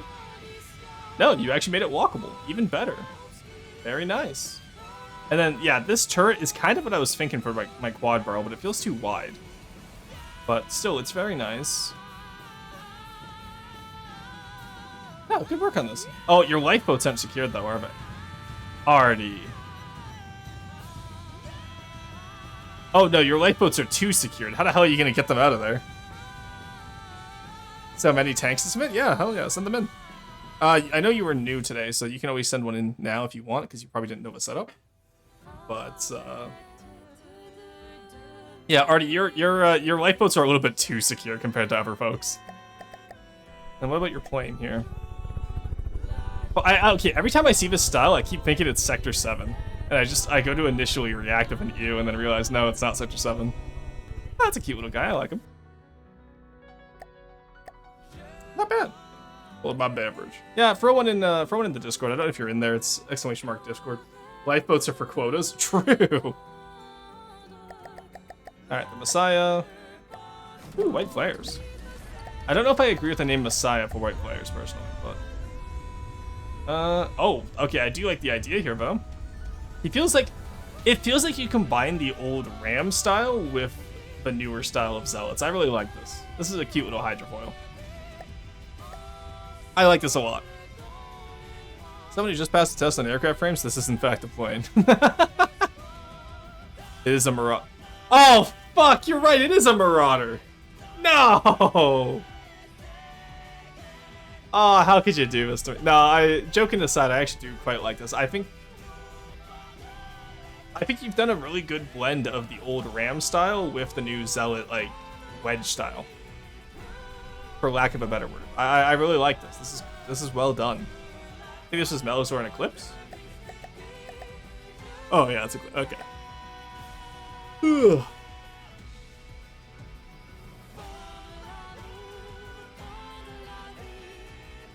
Oh, it's Marauder. Whoa! Yeah, not bad. I like it. I like it a lot. Good job. I need to get into white flares eventually, but Deep Water Guard comes first. I need to finish my Deep Water Guard, and then I'll work on every faction with campaign onlys. Is there, what am I supposed to review here? Gonna be held by my new boat in a little internal bay. Okay, but what am I supposed to review here, like, aesthetically? That's a lot of polygons for a missile. Also, what is that supposed to represent? I get the steam jet. But, like, what are these, like, what's this tips? Is this the EMP missile, maybe? Just Shapen? Well, Shapen, he's a very chunky little guy. Like, you could definitely smooth him out a little bit. Maybe use some oblique on the side. Radar? I don't necessarily agree with the bright blue missile tips, I don't think. This is a subplane? It's a sub-object. Or, like, it's gonna be a sub-spawn, sorry, that's the word I was looking for, sub-spawn. I do like the tail rotor, that's cute, but you could definitely change your props to be a little bit thinner. Those are very thick props for this little guy. So definitely modify your props a little bit, and then... this metal over here is very crinkled, so I would keep it how you have it up top, and then down below... Okay, actually, here, you know what? Yeah. Alright, chat, you're gonna learn a thing or two today. If you ever have a square corner into a inverted corner, just use the 1 to 2 meter inverse. It looks better, and it's cleaner, and it's less crinkled.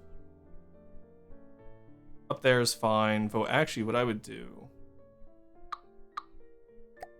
Oh, okay, that's decked, so you can't change that. No worries, then. Yeah, and then same with down here. Just do a 2 to 3 meter inversed. You can see how I've already crinkled it a lot less. It's still crinkled because of the way you want to design this. But it's a lot less crinkled than how you had it before. Personally, I would probably... I'm like that could work, honestly. Gives you a little bit more room in here, and then you just have a slope back here. But that still makes him look chunky. It doesn't solve the issue. It just gets rid of his the crinkliness. It doesn't look like Chris Crinkled anymore, you know what I mean? But is that highly respectable? It's a mini little guy. And then, yeah, just make the props a little bit better. The missiles feel over-detailed compared to the rest of the ship, or the helicopter. So this is something I talk about quite often, Rage, with... if you want to have small details like that, it has to be consistent across the entire craft. So right now, your craft is very under-detailed, and then the missiles are very over-detailed, which is problematic because it just doesn't look good. It doesn't look like they fit together. This is already the max length, so it ended up kind of crinkled. Well, I didn't change the length at all. I just uncrinkled him. Just saw the face. Yeah, he has a cute little face. Like, overall, the shaping's okay for, like, the size. I just think it could be a little bit better. So make the missiles lower detail and uncrinkle the little fool. Yeah, pretty much. That's all I can really think of here. Or you can deco the rest of the hull to be a little bit higher detail. It's up to you. It blinks and has combat face. That's adorable. I love that. And then maybe some applique down at the bottom to just round it off so it's not directly flat. Applique is really good at rounding stuff off. So just keep that in mind when you're building as well. Because that's an issue we had with Ashes, is that some people had just flat bottom of their tanks, when it's like, come on, at least try to do applique here. Honestly, you could have just made the missiles metal texture. Would hide it a bit more, yeah. Also dead face, but we don't talk about that one. Oh my god, you programmed it to have a dead face. If it dies, that's so fucked up. Alright, seagull. Okay, very nice. Ooh. Oh, he's so elongated. I love this guy. Look at him. He's great. He has the one-sided... Okay, so one gun. Very cool. What does he look like without decos? This is Panzer, guys, so I know this is, not bad. Not bad at all. Then you have the little plates over top of the APS there. Honestly, that's one of the better ways to get wind guns in. You have a nice little cockpit. You have the APS and the rest of there. This is not bad whatsoever. Good work on this Panzer. Femboy. True. All planes are femboys. This is well known. I also like the way you did the front here. I need to do some more World War II, like, squared off styled fronts like this with the square corner. I tend to design very round. Like, this would have... no, because the Sirach was more of a naval aviation. I do a lot of naval aviation designs. This feels more like a land design. With how squared off it is, if that makes sense. But still, it's a good use of square corners. It's a good use of slopes. It's a good use of asymmetry. Good work on this. You can be proud of this one. A cove tuning into Rockman streams.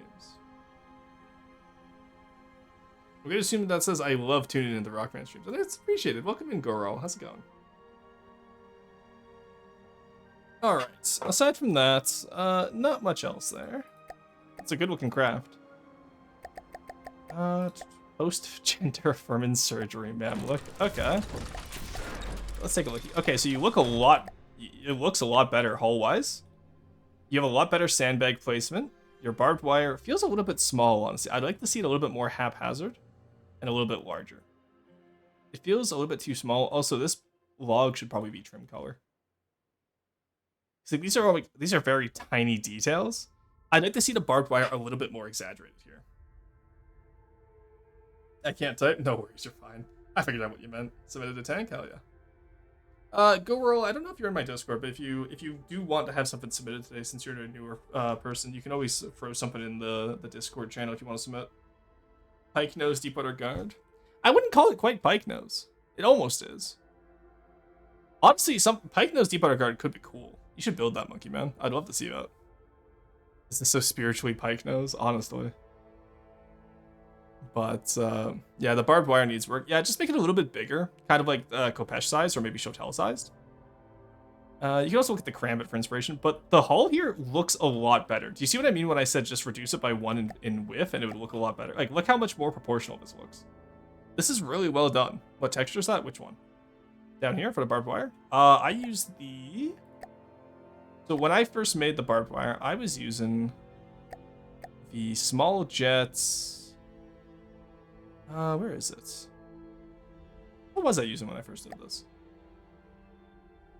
I want to say it was the combustor? No.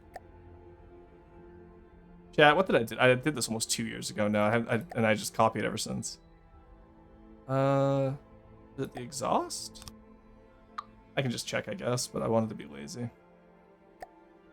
Assuming you copied me, you did the jet combustor. Okay, I was right. It was the combustor. Yeah, because when you shorten it down, they look like little barbs, as you can see there. And then it gives like the little like, not a blood texture, but you can see the texture it's doing there. I have a boat I throw at wrench. I can throw it at you as well, I suppose. Yeah, for sure. Discord for the Rockman. It's ! Discord if you want to join. But and then I do kind of like this how you. Okay, so biggest issue is that the front ones don't follow the same lineup as the back. Oh no, it's because the circle. Oh, okay, I see what happened there. They're all the same way. It's just the circle throws it off. That's not bad then. And then it kind of reminds me of, what are they called? The Hwacha in Korea? It's almost like a Hwacha. I kind of like that. That's cute. That is very cool. And then I like this little detail back here with the extra boards. That's cute. There's some good detail on this. Yeah, just fix up the front, and then maybe a little bit. I want to see some engine apparatus back here. So like maybe a radiator or maybe something like that to showcase where the engine is. I'd love to see an exhaust as well. I know you have like this one back here, but it doesn't. I want to see like a physical exhaust, and I think that would be pretty good. So I don't like the crumpled engine deck. Yeah, it could be a little bit better, but I'm gonna let Bone cook. She's doing pretty good. Like for here, for example, I would definitely have a block of solid between the front turret space and the rear engine deck. Because right now, back to back like this, it looks way too flimsy. So I would have this completely open, or I would put a block between them to showcase two separate areas. Section them off, right? But aside from that, it's not bad. The metal up top looks a lot better. And then your use of detail paint got a lot better as well. Though the sandbags, are those detailed? Oh, you use stone texture. Okay. I think for mine, I use lead. So it looks like canvas. And it also makes them a little bit darker. So either one works. Honestly, maybe even a mix of the two could work. If you want to get really technical, it could be really fun to have some motley sandbags. Like maybe some are wetter than others. Could be really cool. But the exhaust deck was also the engine's actual exhaust, I think. Is it? I was not checking. It is. Okay, no, that's fine then. That's perfectly fine then if that's the actual exhaust. Just keep in mind though that the actual exhaust pipes themselves should be painted detail. There you go. Gets that little brass pipe texture, and then you can do the trim around it to make it look as if it's like dark from soot. You can swap some of the metal plates up there with steam firebox and alloy to make it more ramshackle, but you cannot use alloy on Deepwater Guard. Or Dustwind in this case. But regardless, alloy is not allowed in the faction. The tank moves, it makes smoke. Very cool. No, this is well done. And then honestly, I'd have to see how this looks on the ground, but I have this feeling this is too much metal over here. I'm not a fan of the almost like crenellation pattern either down on the tracks, but tracks are hard. You can always. I would also add more wheels. You have the volume for it. But this is interesting. I like how he's just a little missile guy. He's cute. This is the Bone build? Very good build. Yeah, no, Bone's come a long way. I remember when this was first sent in, it was, this is definitely a massive improvement, Bone. So be happy with the progress, and then, you know, just keep working away at it, right? And then that sprocket should be trim as well. I think all the wheels are usually secondary with the sprockets as trim, but I have to take a look at that again. I haven't finalized the guide yet. I've just been kind of doing vibes based. Pike Nose Matilda. I'm still gonna make that. Oh, please do, Monkey Man. Pike Nose Matilda would go hard. Alright, Sky Skimmer. I hardly know her. Oh, this is Stren, I can tell. I can tell by the color scheme this is Stren. Oh, tell me how I know. Alright, Stren. So, I have one question for you, Stren. This is a Sky Skimmer, right? It's a hovercraft. This is about its combat altitude, right? I cannot type today, no worries. Visible suspension when? Well, some tanks have it. So this is meant, okay, so this is meant to fight in the sky. Why is the bottom unarmored? Where are they gonna shoot you? Where's the robot man, Zoe? Where are they gonna shoot you, Stren? they're gonna shoot you on the bottom! Because it was meant to fight the Harmony Swarm. Okay, but fair enough. Maybe it's a one-trick pony to fight one guy. But you should still have something on the bottom here defending you. I understand now why you were struggling with the Harmony Swarm so much. Let's put it that way. I get it now. I understand what went wrong. Because I was really confused as to how you were struggling to fight the Harmony Swarm. I was rushed. It works really well. I just wanted to be able to hit you with the "Where's the robot, man?" So it's one of my favorite clips from any movie. I only had ground vehicles at first. Ah, brother. Why is the rangefinder on the hull and not the turret, aka the points at the enemy? Okay, well technically, detection equipment does get malices when it's on a turret. At least I don't know if that's still true or not. Also, my doorbell just rang. I'll be right back, chat. Never mind, my roommate's getting it. Alright. But yeah, so the biggest thing is just, especially with hovercraft, Stren, you gotta keep in mind that you have to armor all directions, because when you're flying around, you can be attacked from all directions. I'm not good with the volume limit. Yeah, that's fine. It's something you'll learn. Well, you got like an extra 1.2k volume here. What am I looking at here? This is Stren's build. Stren is a fellow FTD Vtuber. And as much as I'd love to make fun of VTubers right now, actually, you know what? No. Orange vindicated my Tetris. I did quad APS Tetris today, Hotat, and I felt pretty bad about it. And then I saw Orange's Tetris, and I felt a lot better about myself. What's with the glass? Actually, the glass is a good question. Is there any reason you have glass here? You don't want to look in the turret? No, we'll be looking in that.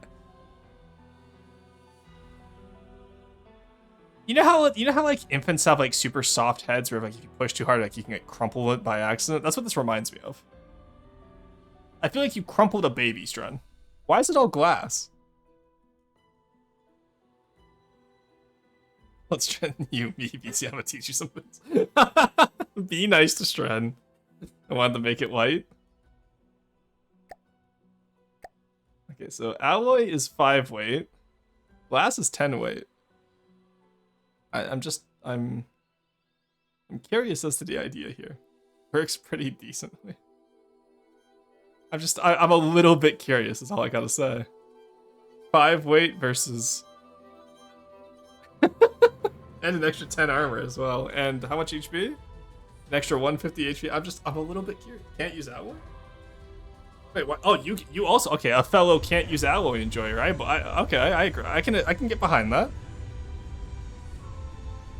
Alloy burns, Harmony uses flames.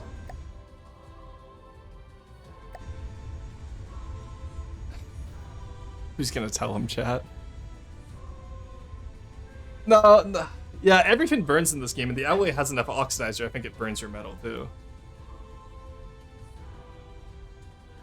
So armor, I don't think it matters. Yeah. Alloy more like absolutely not. No, I respect not using alloy. I as the #1 alloy hater, I respect not using it. I just have a lot of questions is all. So like, what were you gonna do if a Harmony gets underneath you? Like, you just die? What is oxidizer even good for? They don't? Okay. You know what? Just because Stren is a fellow content creator and I do pick favorites, we're gonna test this out later, Stren. Okay, so we'll keep this. We're gonna finish off the other 4 entries, and then we're gonna take the Sky Skimmer and we're gonna take it over to Ashes, and we're gonna see if it beats a Harmony Swarm. All right, this little goober. I remember him, Necro. Oh no, this isn't the one I thought it was. Okay. Ooh, I like the heat coils in the guns. Very nice. Oh, I love the way. Okay, I'm stealing this idea. This is really good, Necro. I like this. I like the idea of having a canted Paphos style build. I really like that. Nice little paddle wheel at the back too. Very nice. Your hull sheeping is still a little bit rudimentary. I'd love to see a sloped hull down instead of having flat hull, but that's not the biggest issue because, let's be honest, most people don't look underneath a ship. And then right here also throws me off. I feel like with your current pattern, this needs some metal here instead of just being wood. Oh, that's not missile. Yeah, I love canted up prop spot. Wait, where?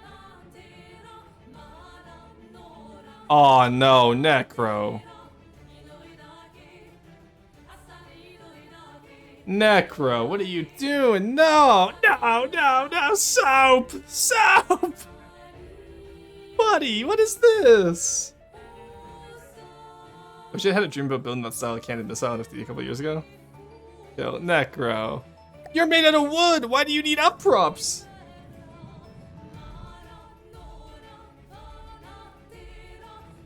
Why do you need up props? You're made out of wood. I think it's for cosmetics. That still isn't working. Corey came in. I love how the moderators came in the moment up props are discovered. You stand accused of using up props. How do you plead? I plead skill issue. Make some pontoons. That's not the guard. Well, it's not the guard. This is Necro's custom campaign faction, which is loosely inspired by Deepwater Guard. Oh, I hate these offset corners. They feel so wrong. I shouldn't say I hate them. They actually do have an aesthetic of their own. I do not agree with it. I think you need at least one block distance between them. The turret caps are nice though.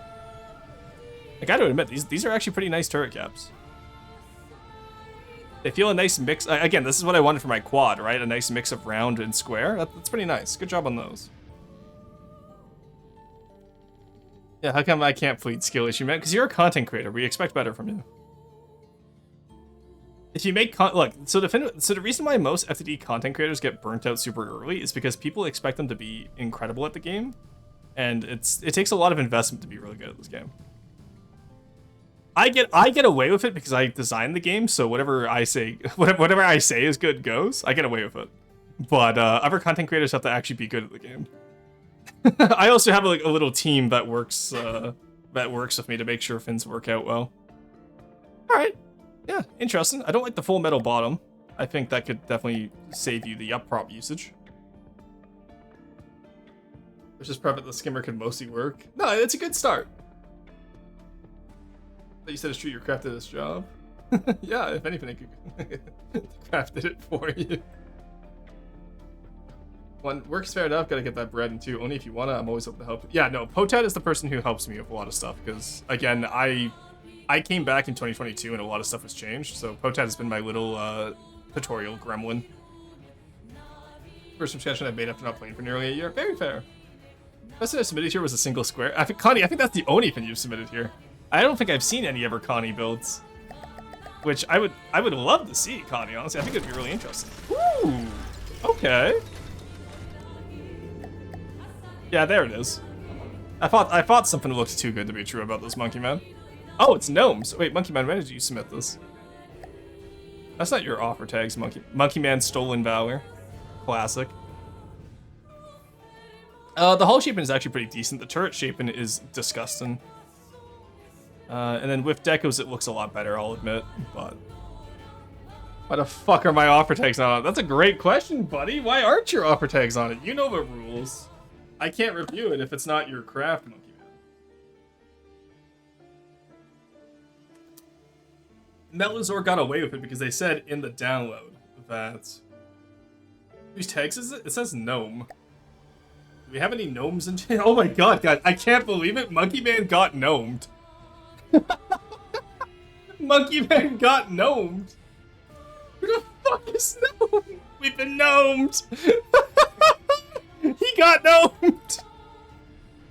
Oh, you've been... It's not a Gnam. It's not a Gram cannon. It's not a Gnapius. It's a Gnoblin. You've been gnomed. The gnomes are copyrighted now. Not a Gnoblin. It's a Gnome. And it's stolen your grab. It's not a good. Yeah, it's not a good Gram cannon. It's not a Gnapius. It's a Gnome. I need more screen time. Well, unfortunately, we can't let stolen gnome valor onto the stream. All right, let's take it over to Ashes real quick. Let's see if Stren's craft can beat a Harmony Swarm. I am curious. Since I'm desperate to defend myself. You don't have to defend yourself. Even if you lose, that's okay. Okay, so I can explain how it wins. Well, let's see how it works first, okay? So there's our little guy. You know, we'll even give you LH colors, so that way you can say you're like really attacking TG, right? Okay. After all, it's a hovercraft, so obviously it goes in LH. I'm sure no one in this chat would be upset by me saying that. I know Potat's muted by now, I'm safe. Alright, Curiosity... Beat a Harmony Swarm? It cannot solo, it needs at least free in the swarm and typically 2 ground. Okay, I'm not, bitch, I heard that! Oh, shit. It's a hovercraft, that makes it LH, right? Okay, so free in the swarm... And then instant drag you, instant offer tags check, instant delete us. I got robbed. Well, look, see, I'm just saying, this wouldn't happen to... This doesn't happen to subscribers, Monkey Man. Subscribers even get interior reviews. Did you guys know that? Did you guys know that subscribers get interior reviews? Also, Gural and iPersons, don't worry, I didn't forget about your craft. I just wanted to do this first so I can bug Stren. Some evil Roarluck will slaughter him. That's what I'm accounting on here, right? That's right, the hovercraft goes in the LH hole. True! Alright, so you're saying I need free sea skimmers. Or, yeah.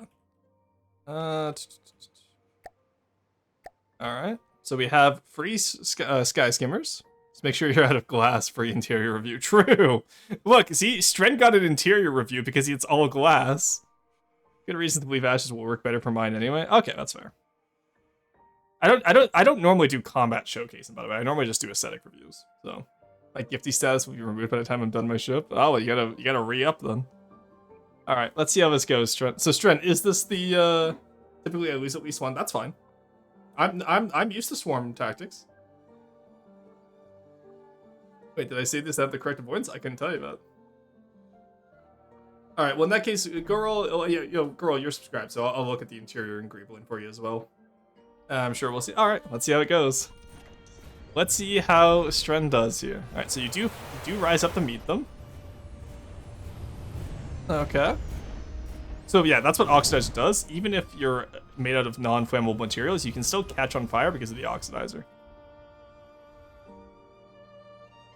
You know, let's make this cinematic, shall we? All right, so let's see how... Oh, I do love the Harmony Swarm. They look so good. It's genuinely one of my favorite additions to Ashes. Boat did this, right? Or was it USAF? Oh, come on. Let me... It was Boat. Okay, I was right. They look so good. Oh my god, he's getting eviscerated. Yeah, so the issue here is that the Flamethrower is going through the glass, because glass doesn't have much armor. And then it's setting on fire all your internals. Oh my god, you're just getting run down. That's so sad. Would a simple belt fed just not eviscerate the Harmony Swarm? Like, I feel like just like, 50mm belt fed Burt can't. We're gonna have to try to Selkie against these later. Flamethrowers will just light you on fire. Oxidizer just allows the flames to burn underwater. 1 ox for 1 fuel burned underwater, and it increases the armor AC strip fire. Oh, okay, that's what it was. I thought Oxidizer wrong Canadian. Okay, that's fair. Ah, thank you for the explanation. I don't like belt feds. Okay, I'm confused as to why not. Of a distraction craft. Yeah, so I assume your main sand blaster would be firing at the Harmony during this time, right? Well, you know what? 2 Harmony Swarms are down right now, so you are whittling them down. And you're faster than them, so you're staying out of range. That's not bad. But what did I want to check now? The humble AP heat round. So these are 21k, 518 volume, and what are you? You're double the volume and double the price. So the ground vehicle is a distraction craft typically. Ah, I see.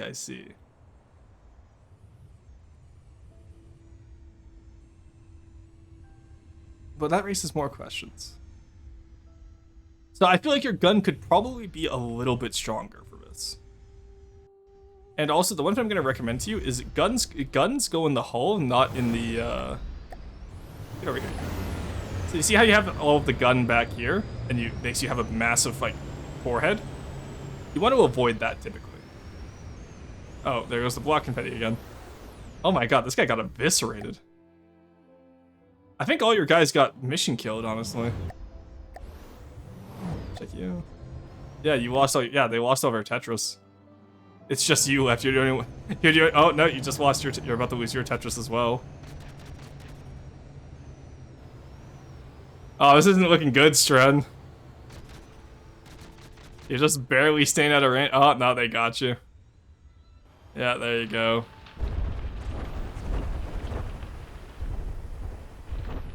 All right, so the Harmony Swarm wins. How much does the Harmony Swarm start off with? Did you kill one? Oh, it's just Strand. They didn't even take any damage.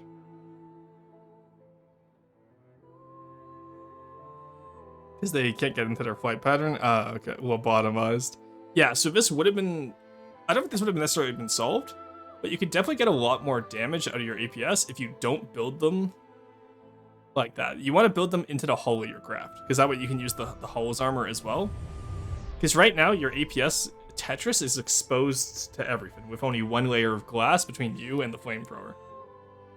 And flamethrowers will eat glass for breakfast. They have self-repair spam, gamer, of course. Well, yeah, they're nano machines. Why wouldn't they? Larger head than Marge Simpson. Oh my god.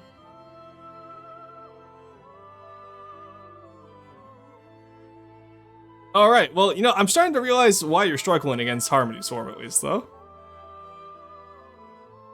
Now, I do want to see one fin about this, okay, guys? Because I just want to see if the belt-fed little sandblaster I have would actually do anything. I don't know how... Oh, I don't know if my detection's finished. We'll see if my detection's finished, but... where's the bulky? There's the bulky. I just want to see how the bulky does here. Oh, right, he has no AI. Alright, guess we're controlling him. Oh, very cool, thank you. Okay, don't need this one either.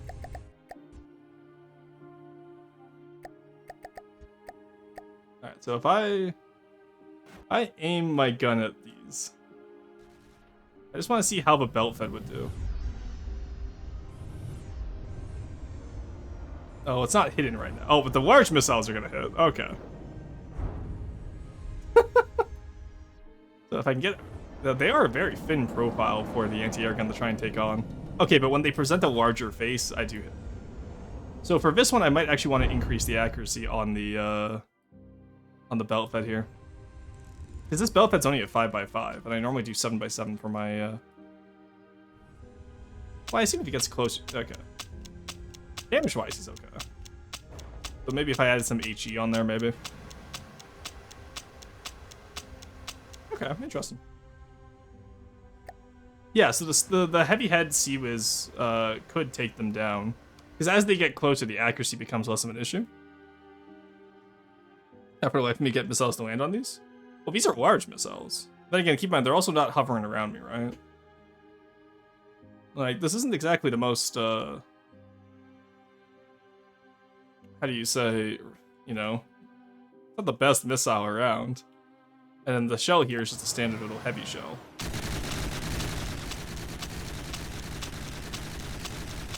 Yeah, it does enough confetti, though. So, like, if it was closer, I'd be more accurate, right? Yeah, so just if you just do a little belt-fed guy like this little gremlin, this is just a 5x5. No regulators? For what? The missile? Struggle with using missiles on the meek swarms. I think I tried to I forgot to try missiles on these. Yeah, missiles would work well against this because they don't move that fast. Well, how fast do they go eventually, actually? Okay, they move decently fast. But I didn't exactly see them going too fast in the swarm here. God, I do love the look of these guys though. Both fucking cooked on this. Oh my god. But yeah, just like a little belt-fed little guy can, if you make it more accurate than I did. Because I didn't design with accuracy in mind, right? I'm like, yeah, I'm like only 1/3 of the recoil I have. Proxies is going to help a lot too if you want to guarantee damage to and stuff. That's true as well. That's also a really good point, actually. Anyway. Yeah, for the Sea Skimmer, just keep in mind, turret. So the reason why we do turret wells, yes, it makes your hull a little bit taller, but it means that your turret doesn't have a massive like tumor coming out the back of it, which will get shot off immediately. It's similar to, I don't know how long you were here earlier, but chat was telling me to put my gauge increasers in the hull instead of in the turret cap. I declined that idea because I'm based like that, and I know I have risk assessment, right? Like, I know enough about the game where I was like, yes, I know if I get shot in the turret cap, I might lose a gauge increaser, but also I'm built different, so I'll be okay because I don't get shot in the turret cap.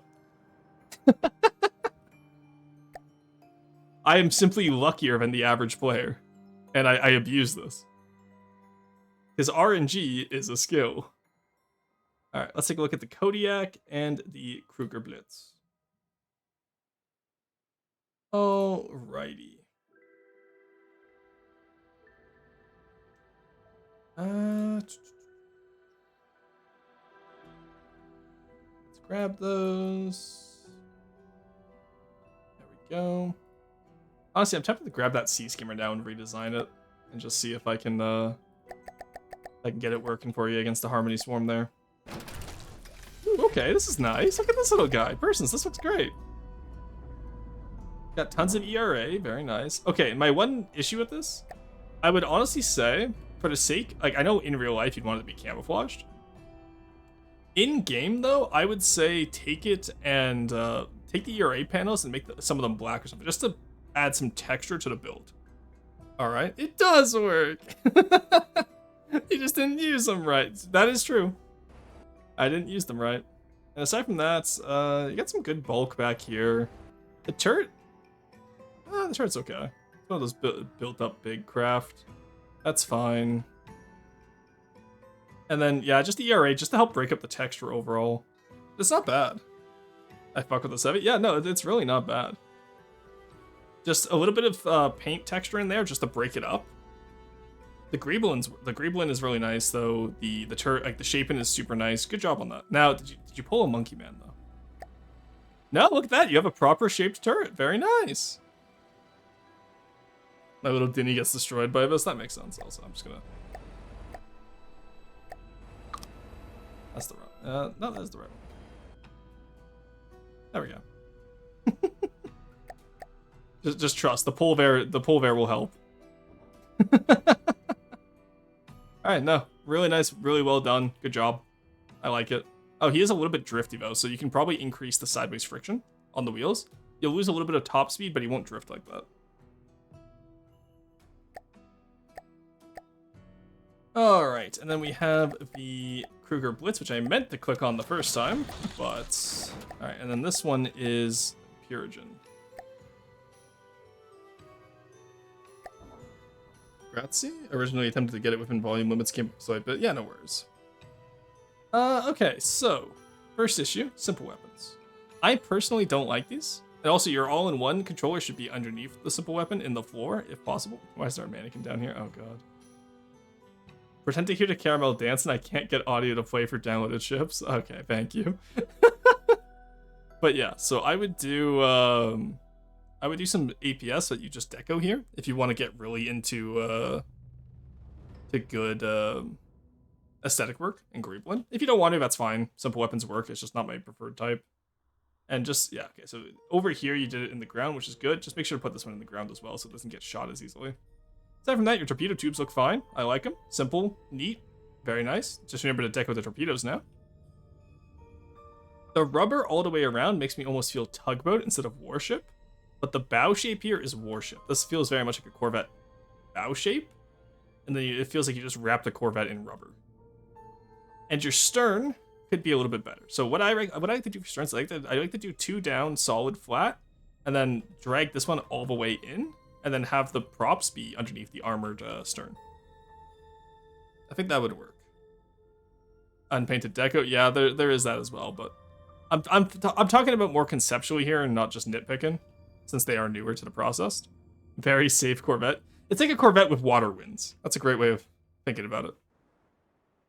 Aside from that, it's a basic, it's a very decent start. I love nitpicking. Well, why don't you nitpick your own craft then? There's tons to nitpick there. Why don't you start with your own craft, Mr. Monkey Man? Aside from that, smokestack is fine. I would move the mast a little bit forward though, just so that the smoke doesn't get inside whoever's up in the crow's nest. Aside from that, it's not a bad start. I fuck with the rubber sides, very nice. All right, no, not a bad start whatsoever. Is there any questions you have, either Persons or Guru? Or Purigen, I think? Also, I do nitpick my own designs. Okay, well, why haven't you fixed them then? Alright, so we actually managed to make it under 4 hours. I'm pretty happy with that. They are fixed. I had them, why is there still so much trust on them? Pretty clear. I'll update that. Yeah, no worries. Both of you did a great job. And like I said, right, like, I'll get more nitpicky as time goes on. But I think you all are both doing good right now. Speedrun affects steps, true. Yeah, that wouldn't surprise me. All right, let's find some in the raid. Okay, Sleepy is playing Hard Space Shipbreaker, and I love that game, so we're gonna go raid into them. Let's see what they're up to. Raid Sleepy Husky PT. And aside from that, we'll be back tomorrow with... Actually, let's check the poll real quick. In the meantime, the usual Safety Snom stream inspection will be our raid message. You guys know what won. Who won our poll? XCOM won the poll. So tomorrow will be XCOM, Enemy Unknown. We're going to be doing a playthrough where you guys can become the soldiers. That will be fun, I'm sure. And we're going to be doing a full playthrough of the DLC. We're not going to be doing Law and War. Don't get too crazy, but we will be doing a full playthrough of the DLC. Aside from that, I'll get the little raid message for y'all. Snom, stream, safety, inspection. And I hope you guys all have a great time with Sleepy. Playing Hard Space Shipbreaker. I'll see you all tomorrow for more XCOM. Bye-bye.